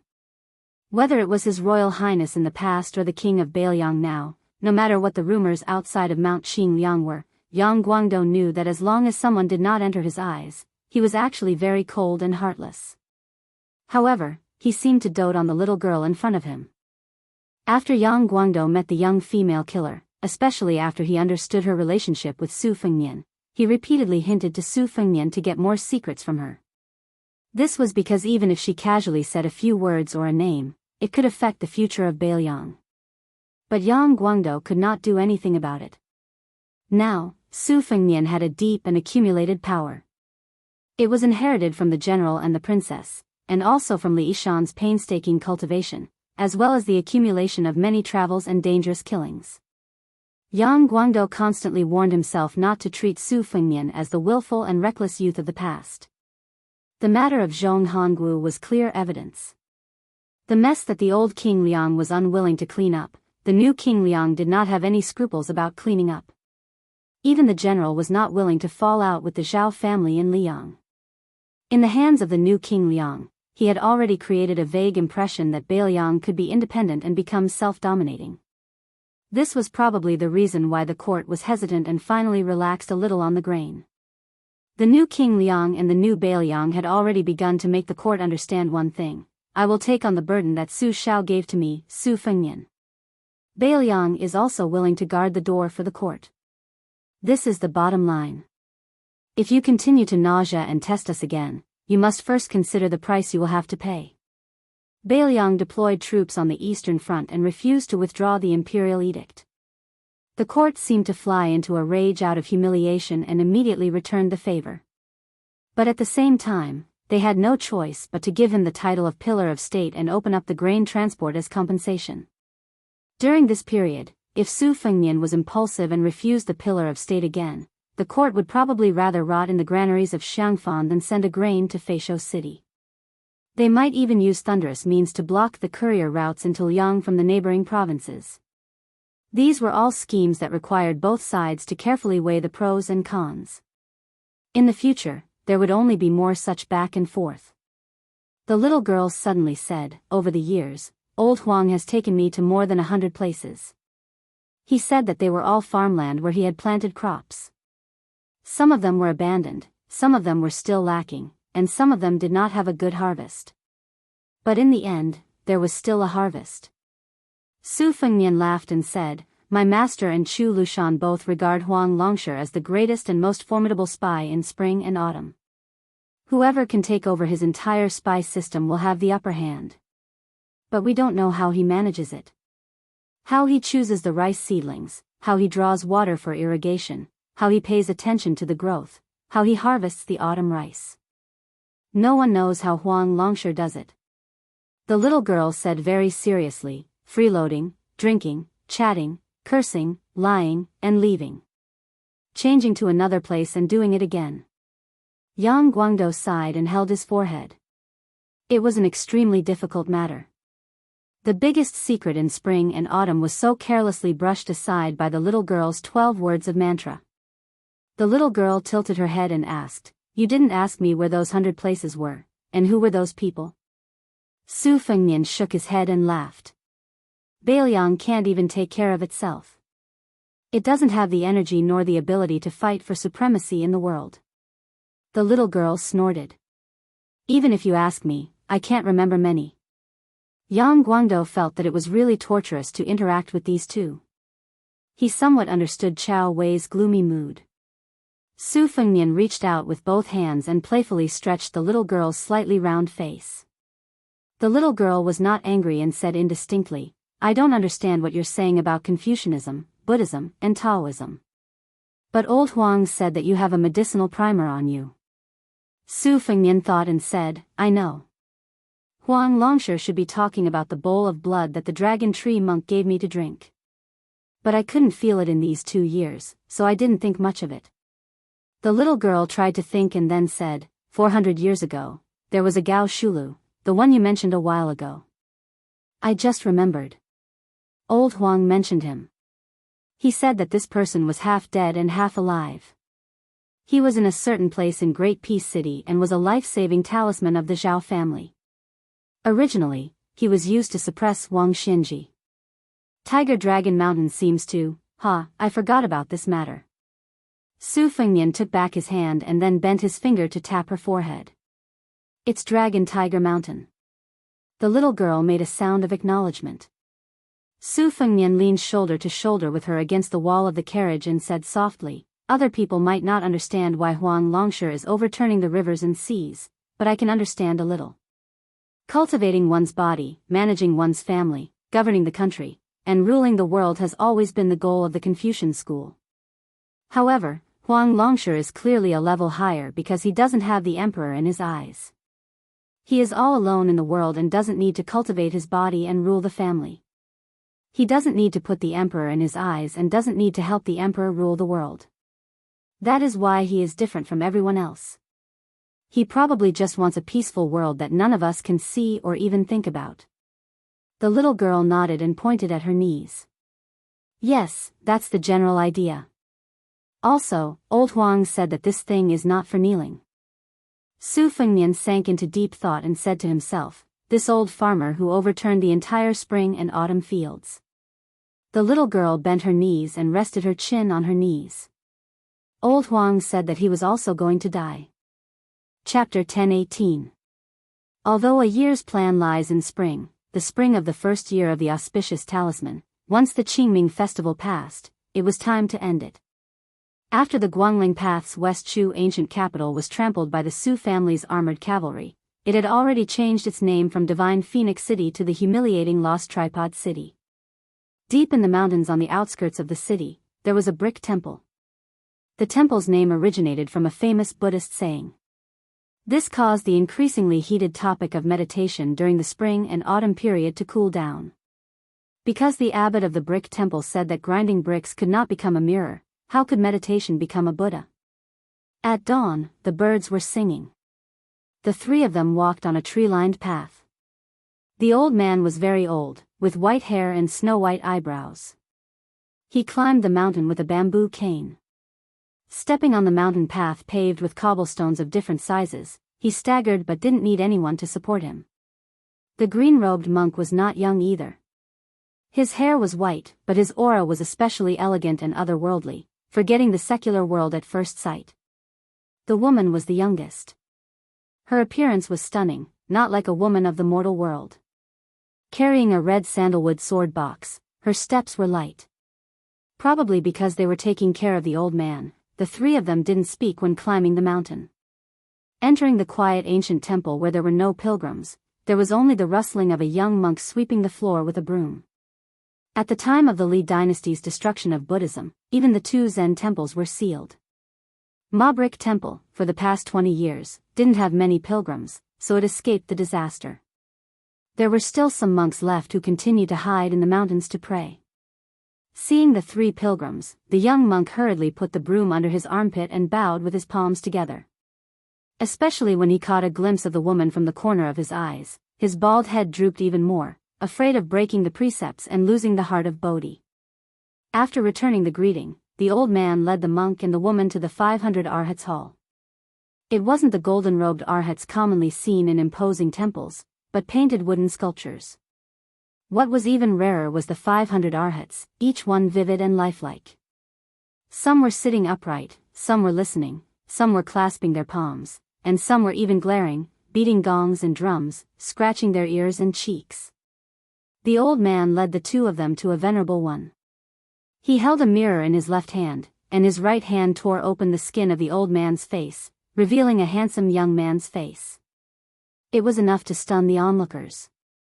The old man stood at the foot of the wooden arhat and said calmly, I heard that the Minister of Rites, Tsing Xiangqi, carried a large jar of wine into the temple alone on a snowy day in the first year of Yonghui. He died drunk here, and his last words were probably drunken words. This old subject knows that in the past, Old Sing did not touch a single drop of wine and always advised us to drink and make things worse. I remember one time when His Majesty drank too much and missed the morning court session. Old Sing angrily rushed into the palace to scold His Majesty. If it was not for the Empress stopping him, His Majesty would have almost fought with this old fellow. After that, His Majesty was still angry and privately told this old subject that during the celebration banquet the night before, this old fellow was the one who was the most unkind. Since he did not drink, he poured wine for others and did not even let him off. In the end, Old Sing turned hostile the next day. Who would have thought that this old thing, who hated the smell of alcohol all his life, would drink himself to death in the end?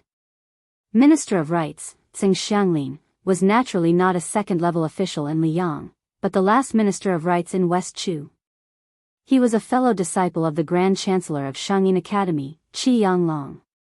He was also the teacher of Wang Mingyang, who had guarded Xiangfan for 10 years. The old man reached out to stroke the slightly cool Arhat pedestal and said softly, "Old Sing must have come to find Minister Tang of the Ministry of Revenue." Tang Jiahe was the most knowledgeable in this group of people. Originally, he looked down on Buddhism, a foreign religion, the most. Unexpectedly, he fled to Moshio Temple. As for whether he truly devoted himself to Buddhism or was disheartened, only God knows. Old Sing and Tang Jiahe did not have the same political views all our lives, but that was still considered a dispute between gentlemen. Dechu's party struggle was not a struggle between officials for power and influence, nor was it a struggle between gentlemen and villains. Looking at it now, it was more like a dispute between gentlemen. The hearts of the people were, after all, still on the side of the Jiang character, the common people. It was just that each of them took different paths, and it was inevitable that scholars would despise each other, which led to a disaster. However, Tang Jiahe said two things that were very insightful. He said that all living things in the world could die because of love. Martial artists died on the battlefield, civil officials died in the palace. Men and women were not the only ones who were obsessed with each other. Since people could only die once in their lives, they should always keep it in their hearts and die with kindness. A man is still a blade of grass, he also thinks about the 5 winds and 10 rains. Moreover, people are not plants. However, if Tang Jiahe really wanted to die, he would die. He was not willing to live an ignoble life. But in the end, this Minister Tang, who had once lost to our side, Chao Tuxiu, 16 games in a row, also went back on his word. He fled from Moshio Temple for a few years. Later, perhaps he was afraid that Old Sing and I would find him, so he fled even deeper into the mountains. No one knows whether he is alive or dead. The white-haired old man continued, Great General Song Yuan, who was often lectured by His Majesty to be more literate, should not always be blind in the palace and make a fool of himself. This stubborn old urchin has really gone crazy. The only grandson in his family, who had originally secretly passed the Jinshe exam in Yonghui's 6th year, was burned alive by him. He also burned himself to death in a dilapidated library that did not have many books to begin with. When our Dechu was at its peak, martial artists did not have saber chi, scholars did not have the air of poverty, women did not have the air of cosmetics, mountain people did not have the air of clouds, and monks did not have the air of incense. It was publicly recognized by the world as the most prosperous era in the 800 years after the Great Qin dynasty. Liyang was only a small dynasty that originated from the barbarians in the north. It had been independent for 50 years, and its eunuchs had been involved in politics for 50 years. The head eunuch Fan Gongliang had killed 1 emperor, 2 princes and 6 concubines in his lifetime, yet he was still able to live out his remaining years in peace. How could such a dynasty, who did not understand etiquette, suddenly change after 50 years and inexplicably become the princess of the world? And our Dechu, how could it perish just like that? The monarch was wise, but the fault did not lie with the monarch. The civil and martial officials were loyal, but the fault did not lie with the officials. The common people worked hard, but the fault did not lie with the common people. Thus, this old official, Sun Shiji, wanted to know what had happened.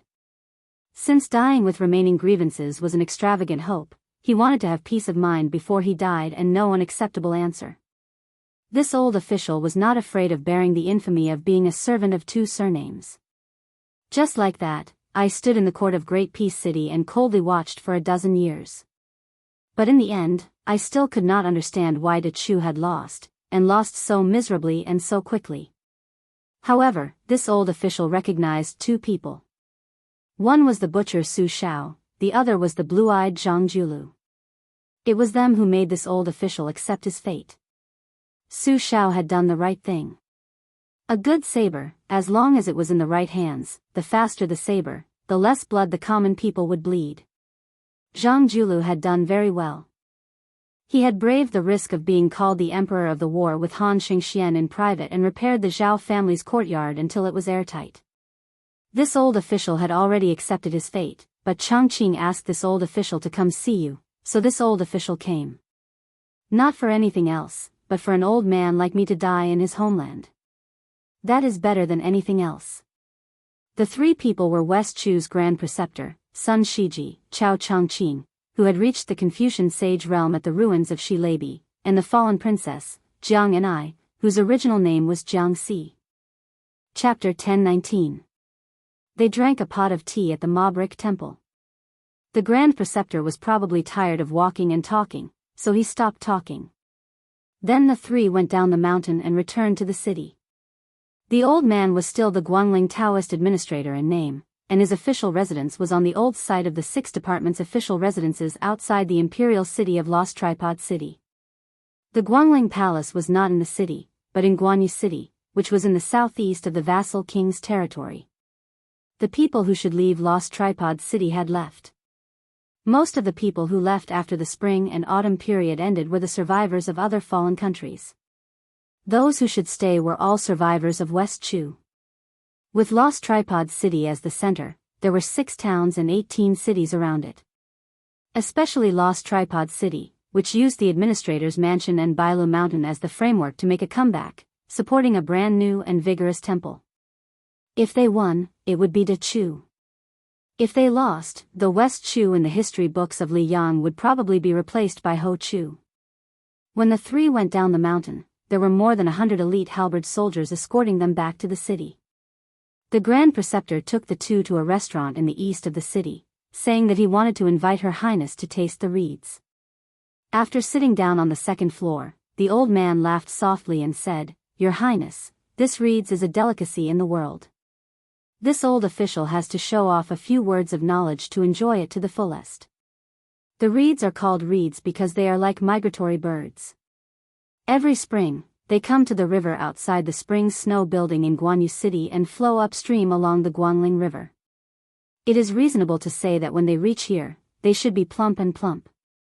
If they are supplemented with the chicken head rice, which is a specialty of Copper Paper City, it will be the most delicious taste in the world. Later on, once the reeds reach Xiangfan City, they will not taste good. However, this old official thinks that it will be difficult to slack off to satisfy my cravings in the future." Jiang and I made a sound of agreement and did not say anything else. When the food was quickly served, she picked up her chopsticks and was about to pick up some food. The old man saw her holding her chopsticks and joked, "Your Highness, we all believe that the higher and longer you hold your chopsticks, the further you will find a partner in the future. I remember when I was young, the older generation in my family always used this to tell us. They were afraid that the women in our family would marry too far away, and the men would marry unknown women when they grew up. At that time, we naturally followed the wishes of the elders and picked up the chopsticks. However, we didn't think that when we became elders, we would start nagging at our children. This is probably an inheritance. A family is like this, and so is a country." Jiang and I, who was holding the chopsticks high up in the air, took the opportunity to grab the chopsticks down, which amused the old man. He laughed and said, "Your Highness, don't take it seriously. This old official was just speaking casually. Actually, it's good for a woman to marry far away. At least she won't be subject to military orders when she's abroad." Jiang and I smiled gently and lowered her head to eat the fish. The fish bones were very soft and didn't sting. Even though she didn't eat fish in the past, she still ate a lot. Xiao Chongqing asked for a pot of wine and slowly drank with the old man. He didn't urge him to drink and just drank by himself. After eating and drinking to their heart's content, they paid the bill and walked out of the century-old restaurant. On the streets that were no longer bustling with people, the old man suddenly stopped and said, "Wait a moment." Xiao Chongqing sighed and didn't say anything. Not long after, an old man in ragged clothes walked out from an alley and knocked on the clock in broad daylight. He shouted crazily, "Everyone is dead, everyone is dead. Open your eyes and look, there is no one alive in Dechu." The old man walked on the street and knocked on the clock while shouting. However, the passers-by on the street were obviously used to it and didn't even bother to laugh at him. They all turned a blind eye. The disheveled night watchman walked in front of the three people. When he saw them, he was stunned for a moment. He pointed the night watchman at Sun Shiji and laughed hoarsely, "Dead man." He then pointed at Xiao Chongqing and chuckled, "Half-dead man, not far from death." When he saw Jiang and I with the sword box on his back, the old crazy man's eyes were blank and then he started to cry. "Alive? How is there a living person?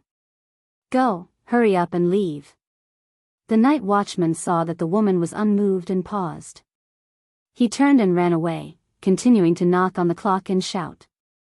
Sun Shiji looked at the night watchman's back and said calmly, "Jiang Shuilang, once in charge of the Chongwen courtyard in Dechu, in charge of the 100 scholars of the 3 courtyards and the 600 editors of the Pavilion of Secrets, he went crazy just like that. The Liang Imperial Court and Prince Guangling Zhao Yi purposely didn't kill this old crazy man because they wanted all the foreigners in this city to see a joke." Sun Shiji walked towards the carriage and bowed. "Your Highness, you can let Chongqing take you to see that home. I still have matters to attend to." Home. Jiang Xi's home was, of course, that Dechu Imperial Palace that was at the peak of perfection that Great Peace City had to imitate. Then was it really Jiang Mi's home? Jiang and I followed behind Xiao Chongqing and looked around blankly. When she left this place, she was still young and her memories were blurry. She had long forgotten what she was seeing. She vaguely knew why it was once hailed as the most glorious scene in the world. When the men and women in the palace saw them, they were filled with respect and hope. Xiao Chongqing walked all the way to a pavilion in the northeast corner of the old imperial palace. After he sat down, the white-haired Confucian scholar sat there without saying a word. Xiao Chongqing, born of the Dragon Carp County's Chao family, was fully deserving of the title of prodigy of that generation. His master was the imperial advisor Li Mi, whose wisdom reigned supreme in the world before Huang Sanjia. He studied chess for more than 10 years and eventually defeated Li Mi on the chessboard, becoming Dechu's chief chess player. He had once played chess with the emperor many times in this pavilion. This Chao Tuxiu had even made the most powerful officials in the palace take off their boots and pour wine for him. How could he not be the most proud genius of the Chao family and even Dechu? Xiao Chongqing's eyes were warm as he looked outside the pavilion. Further northeast of the pavilion, when he was still young, he once saw a woman who was humming a folk song. She had a lively temperament that did not match the palace. When she first entered the palace, she saw him and saw that he was like a wooden goose. She even made a face at him. After that, she became an imperial concubine and then the empress. Xiao Chongqing was still that outstanding chess player who was always subservient to the imperial advisor. In those days, when the emperor and his subjects were harmonious in chess games, the emperor, whose chess skills were far inferior to the Chao family's, would always frown and stare at the chessboard. She stared at the emperor, and the young chess player who was said by Li Mi to be in an invincible position because he had no desire to win or lose, would occasionally steal a few glances at her. When he lowered his head to play chess, he could always see her embroidered shoes that did not conform to the palace's etiquette. They were ordinary, but he could never forget them. He had forgotten them for so many years, why could he still not forget them? Jiang and I said softly, "Uncle chess player, I know Grand Preceptor Sun's intention. He wants me to be a good princess, and I will do it." Xiao Chongqing came back to his senses. He laughed softly and said, "Your Highness the Princess, don't mind this old man's nagging. Fighting for the country is a man's business. A woman should just look at the country. Jiang and I smiled knowingly, but then she was deeply worried. The secret letter said that the ceremony directorate head eunuch Song Tonglu Shifu, an old Diao Temple disciple, was escorting a coffin to the south. It was clearly the Gao Shulu mentioned by Huang Longshi, who was specially used to deal with you, uncle chess player. Under the celestial beings, all are ordinary people, not immortals. Under the way of heaven, all are small Daos, not big Daos. But this big devil head, after all, has the legendary realm that is one level higher than the immortals on earth. Chao Chongqing smiled and said, "It's all right. The courage of an ignorant man, this subject is not bad." Jiang and I wanted to say something but hesitated. Chao Chongqing said softly, "Princess, there is no harm in taking a look around. This subject will sit here for a while." Jiang and I nodded and left with the box on her back. Chao Chongqing sat alone in the pavilion and closed his eyes.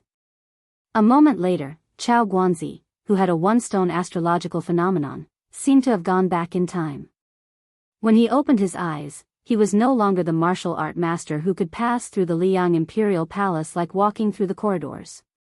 He was no longer the mad scholar who could display the ultimate bravery of a martial art master to the fullest. He had only become the young but high-spirited chess player. He had a smile on his face, his two fingers pressed together as if he was holding a chess piece. On the empty stone table, the chess pieces flew down like they were flying. West Chu had black clothes, unparalleled scholars. Chapter 1020. The chapter is nearly 7,000 words long. This is the only chapter I'm uploading today. The next chapter will be the last chapter of the third volume, He Xinliang. The title of the fourth volume is still The Established, Together Vying for the Throne.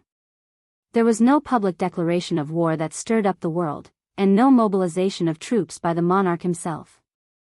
The assistant minister of the Ministry of War, Lu Xingxiang's departure from the capital was strangely quiet. As he passed through the entire south of the capital, not a single local official saw Assistant Minister Lu's face.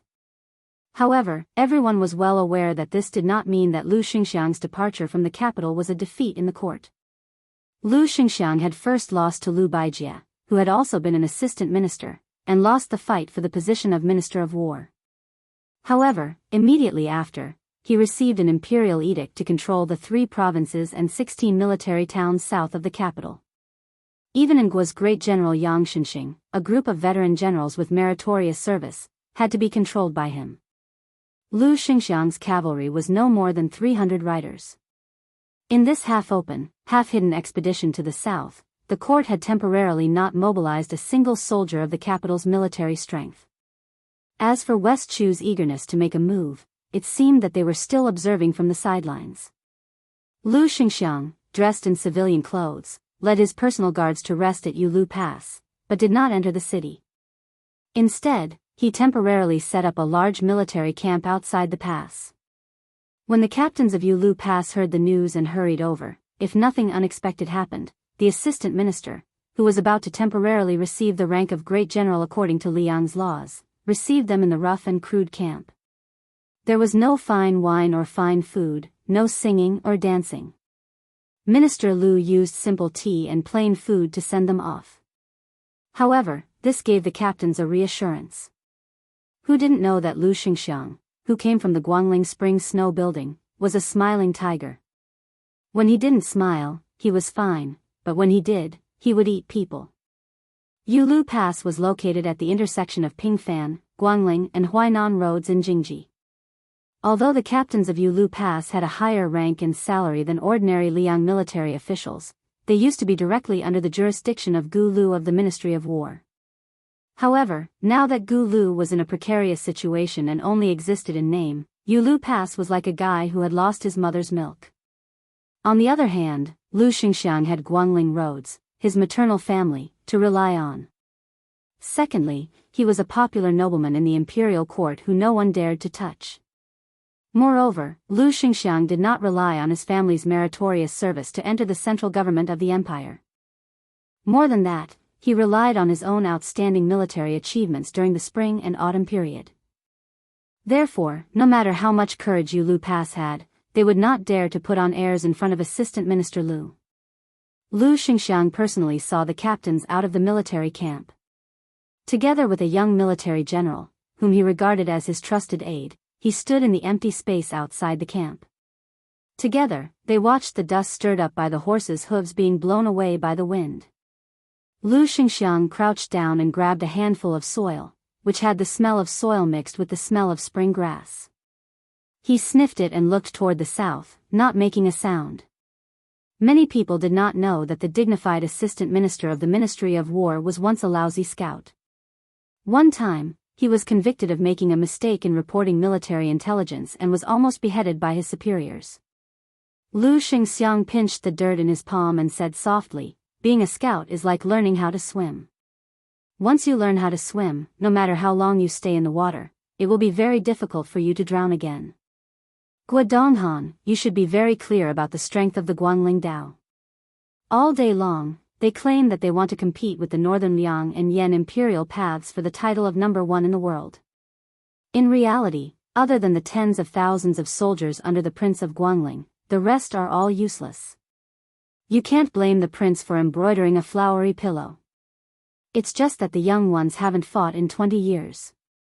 The old ones have retired from the army to enjoy life, while the young ones have squeezed into the army to enjoy life. How can they compete with the Northern Liang cavalry and Yan imperial infantry who are on standby every day? The spring snow house racked their brains to get the latest weapons and the best armor from the imperial court. They even dared to snatch the horses that Gu Jiantang wanted. What I'm worried about now is not what the so-called knowledgeable people in the imperial court think. They all think that the biggest hidden danger is that the old generals like Yang Shenxing and Yan Zhenshuan are not willing to listen to orders and fight on their own. I'm afraid that the Western Chu that doesn't have enough soldiers at the beginning of the war will be able to fight with momentum as soon as they start fighting. Like a rolling snowball, they will be able to wipe out the elite soldiers of the Guangling Dao. They will have weapons, armor, and even the morale of the army. In a place like the Guangling Dao, the remnants of Western Chu have occupied all the land and resources. From the end of last year to the spring of this year, the Ministry of War and the Imperial Court kept sending news of the sudden deaths of military officers and lieutenants. Without exception, these people were the thorns that the Imperial Court planted in the Guangling Dao. In the end, they all died mysteriously. Some were strangled to death by their concubines in bed, some were poisoned to death by their maidservants when they were drinking, some were stabbed to death by their aides when they were discussing matters, some were hacked to death while patrolling the camp. Even Grandfather Huan, who had always been kind to Gu Lu, was furious. He came to the Ministry of War and scolded me and Lu Baijie. In the end, he even scolded Great General Gu. He scolded the entire Ministry of War as a bunch of good-for-nothings. He said that the management of the Guangling Dao's northern border was a mess. The military officers that were sent there had only been scraping the land for 20 years and not a single one of them had won the hearts of the people. He also said that the heads of the spy agencies set up by the imperial court should be executed. Our Minister Lu can still be considered unyielding. He talked back to Grandfather Huan on the spot and was almost kicked by him. What can I say? I can only watch. But I really didn't expect that Grandfather Huan, who is already so old, would almost kick Minister Lu in the chest. It seems that he still has a few more years to live. This is a great thing. Lu Xingxiang put the soil in his hand back on the ground. After laughing, his expression became serious again. They haven't even fought a single battle, yet they are already thinking about how to celebrate and receive rewards, and how to divide the military merits. I don't know where their arrogance comes from. The honest young general stood beside Assistant Minister Lu. He laughed and said, Ren Tu is dead, but the imperial court still has one of the 4 great generals of the spring and autumn period, Gu Jiantang. There is also Chen Jibao and Yu, a genius in the art of war. How can they not be confident? In addition, several of the vassals are on their way to quell the difficulties. Guangling Dao already has Zhao Yi, who has a powerful army in his hands, to suppress the situation. If I wasn't familiar with the foundation of Guangling's elites, would also think so. Lu Xingxiang dismissed it with a laugh. He reached out and patted the ground. He sighed and said, the waves are formed between the waves, and the wind rises at the end of the green duckweed. After the awakening of the hibernation, 100 insects swarm out and move at the sound of the wind. Guodonghan smelled the cool breeze on his face. He chuckled and said, "This general smells the scent of blood." Lu Xingxiang stood up, as if he wanted to vent the pent-up anger in his heart. He forced a smile and said, "Yang Shenxing and the others all think that it will take at least 3 months and at most half a year. With a light kick, they will be able to crush West Chu, this dead but not yet dead spring insect, between summer and autumn. No matter what I say now, they won't listen. It would be better to let them rush up and give Chao Changqing a slap. Only when they feel the pain will they understand who is the one who can truly give orders in this protracted war. However, this also has its drawbacks. In half a year, I will be mediocre and unaccomplished. I am destined to be barked at by hundreds of dogs in the capital. Who knows, there might even be dead officials who will splash dog blood all over me. Back then, I saw with my own eyes what kind of situation Su Shao was in. Therefore, this time, I have some confidence. The key is whether or not His Majesty the Emperor has enough patience. If you are unlucky, you can pack up your things and prepare to go with me to the Tu Liao to make up for your mistakes. But if you are lucky, when the time comes, as long as my Lu family's light cavalry can display their skills to the fullest, you will be able to become a third-rank general with real power." Guodonghan grinned and said, "All right. In any case, this general only believes in one thing in this life. If I follow the general, I will definitely have meat to eat." Lu Xingxiang did not comment. Guodonghan suddenly asked carefully, "I heard that during this trip to the south, His Highness the Crown Prince leisurely went to Dragon Tiger Mountain and Earth Lung Mountain, and many other places. In Guanglingdao and Gangnamdo, he made friends with many people. Everyone in the court praised him endlessly. TSK, he has the style of a crown prince. Moreover, there are rumors that His Highness does not agree with the heavy taxation of Guanglingdao. He also has some slight objections to the destruction of Buddhism. In private, the Imperial College says that His Highness already has the air of a benevolent ruler. That right chancellor with the surname Jean seems to be quite close to His Highness the Crown Prince. This guy originally had a bad relationship with Yao Baifeng and was kicked out of the house by the Grand Secretary and Grandfather Huan. He was very miserable. Many scholars were so scared that they did not dare to go to the Jean mansion to drink. Who would have thought that he would make a comeback?" Lu Xingxiang frowned and said, "You are a martial artist who has not yet achieved success. Don't talk about interfering in the court, you can't even interrupt. In the future, if I hear this kind of nonsense again, you can go be a coachman." Guodonghan said with a bitter face, "I will remember." Lu Xingxiang suddenly laughed coldly and said in a low voice, "Soft-hearted and not practical. Compared to his old man, he is thousands of miles away. If the court succeeds in removing the feudal vassals, he can still make do. Otherwise, if they hand over the country to him in a hurry, I think it will be difficult." The impatient Guodonghan hurriedly nodded and said, "Like I said, His Highness the Crown Prince's shrewdness is not shallow, but he used it in the wrong place." Lu Xingxiang was indeed a smiling tiger. He put on a fake smile and said, "In any case, there are no big battles to fight in half a year. You can go be a coachman for half a year." Guodonghan was stunned. Just as he was about to make a scene, Lu Xingxiang had already turned and walked towards the barracks.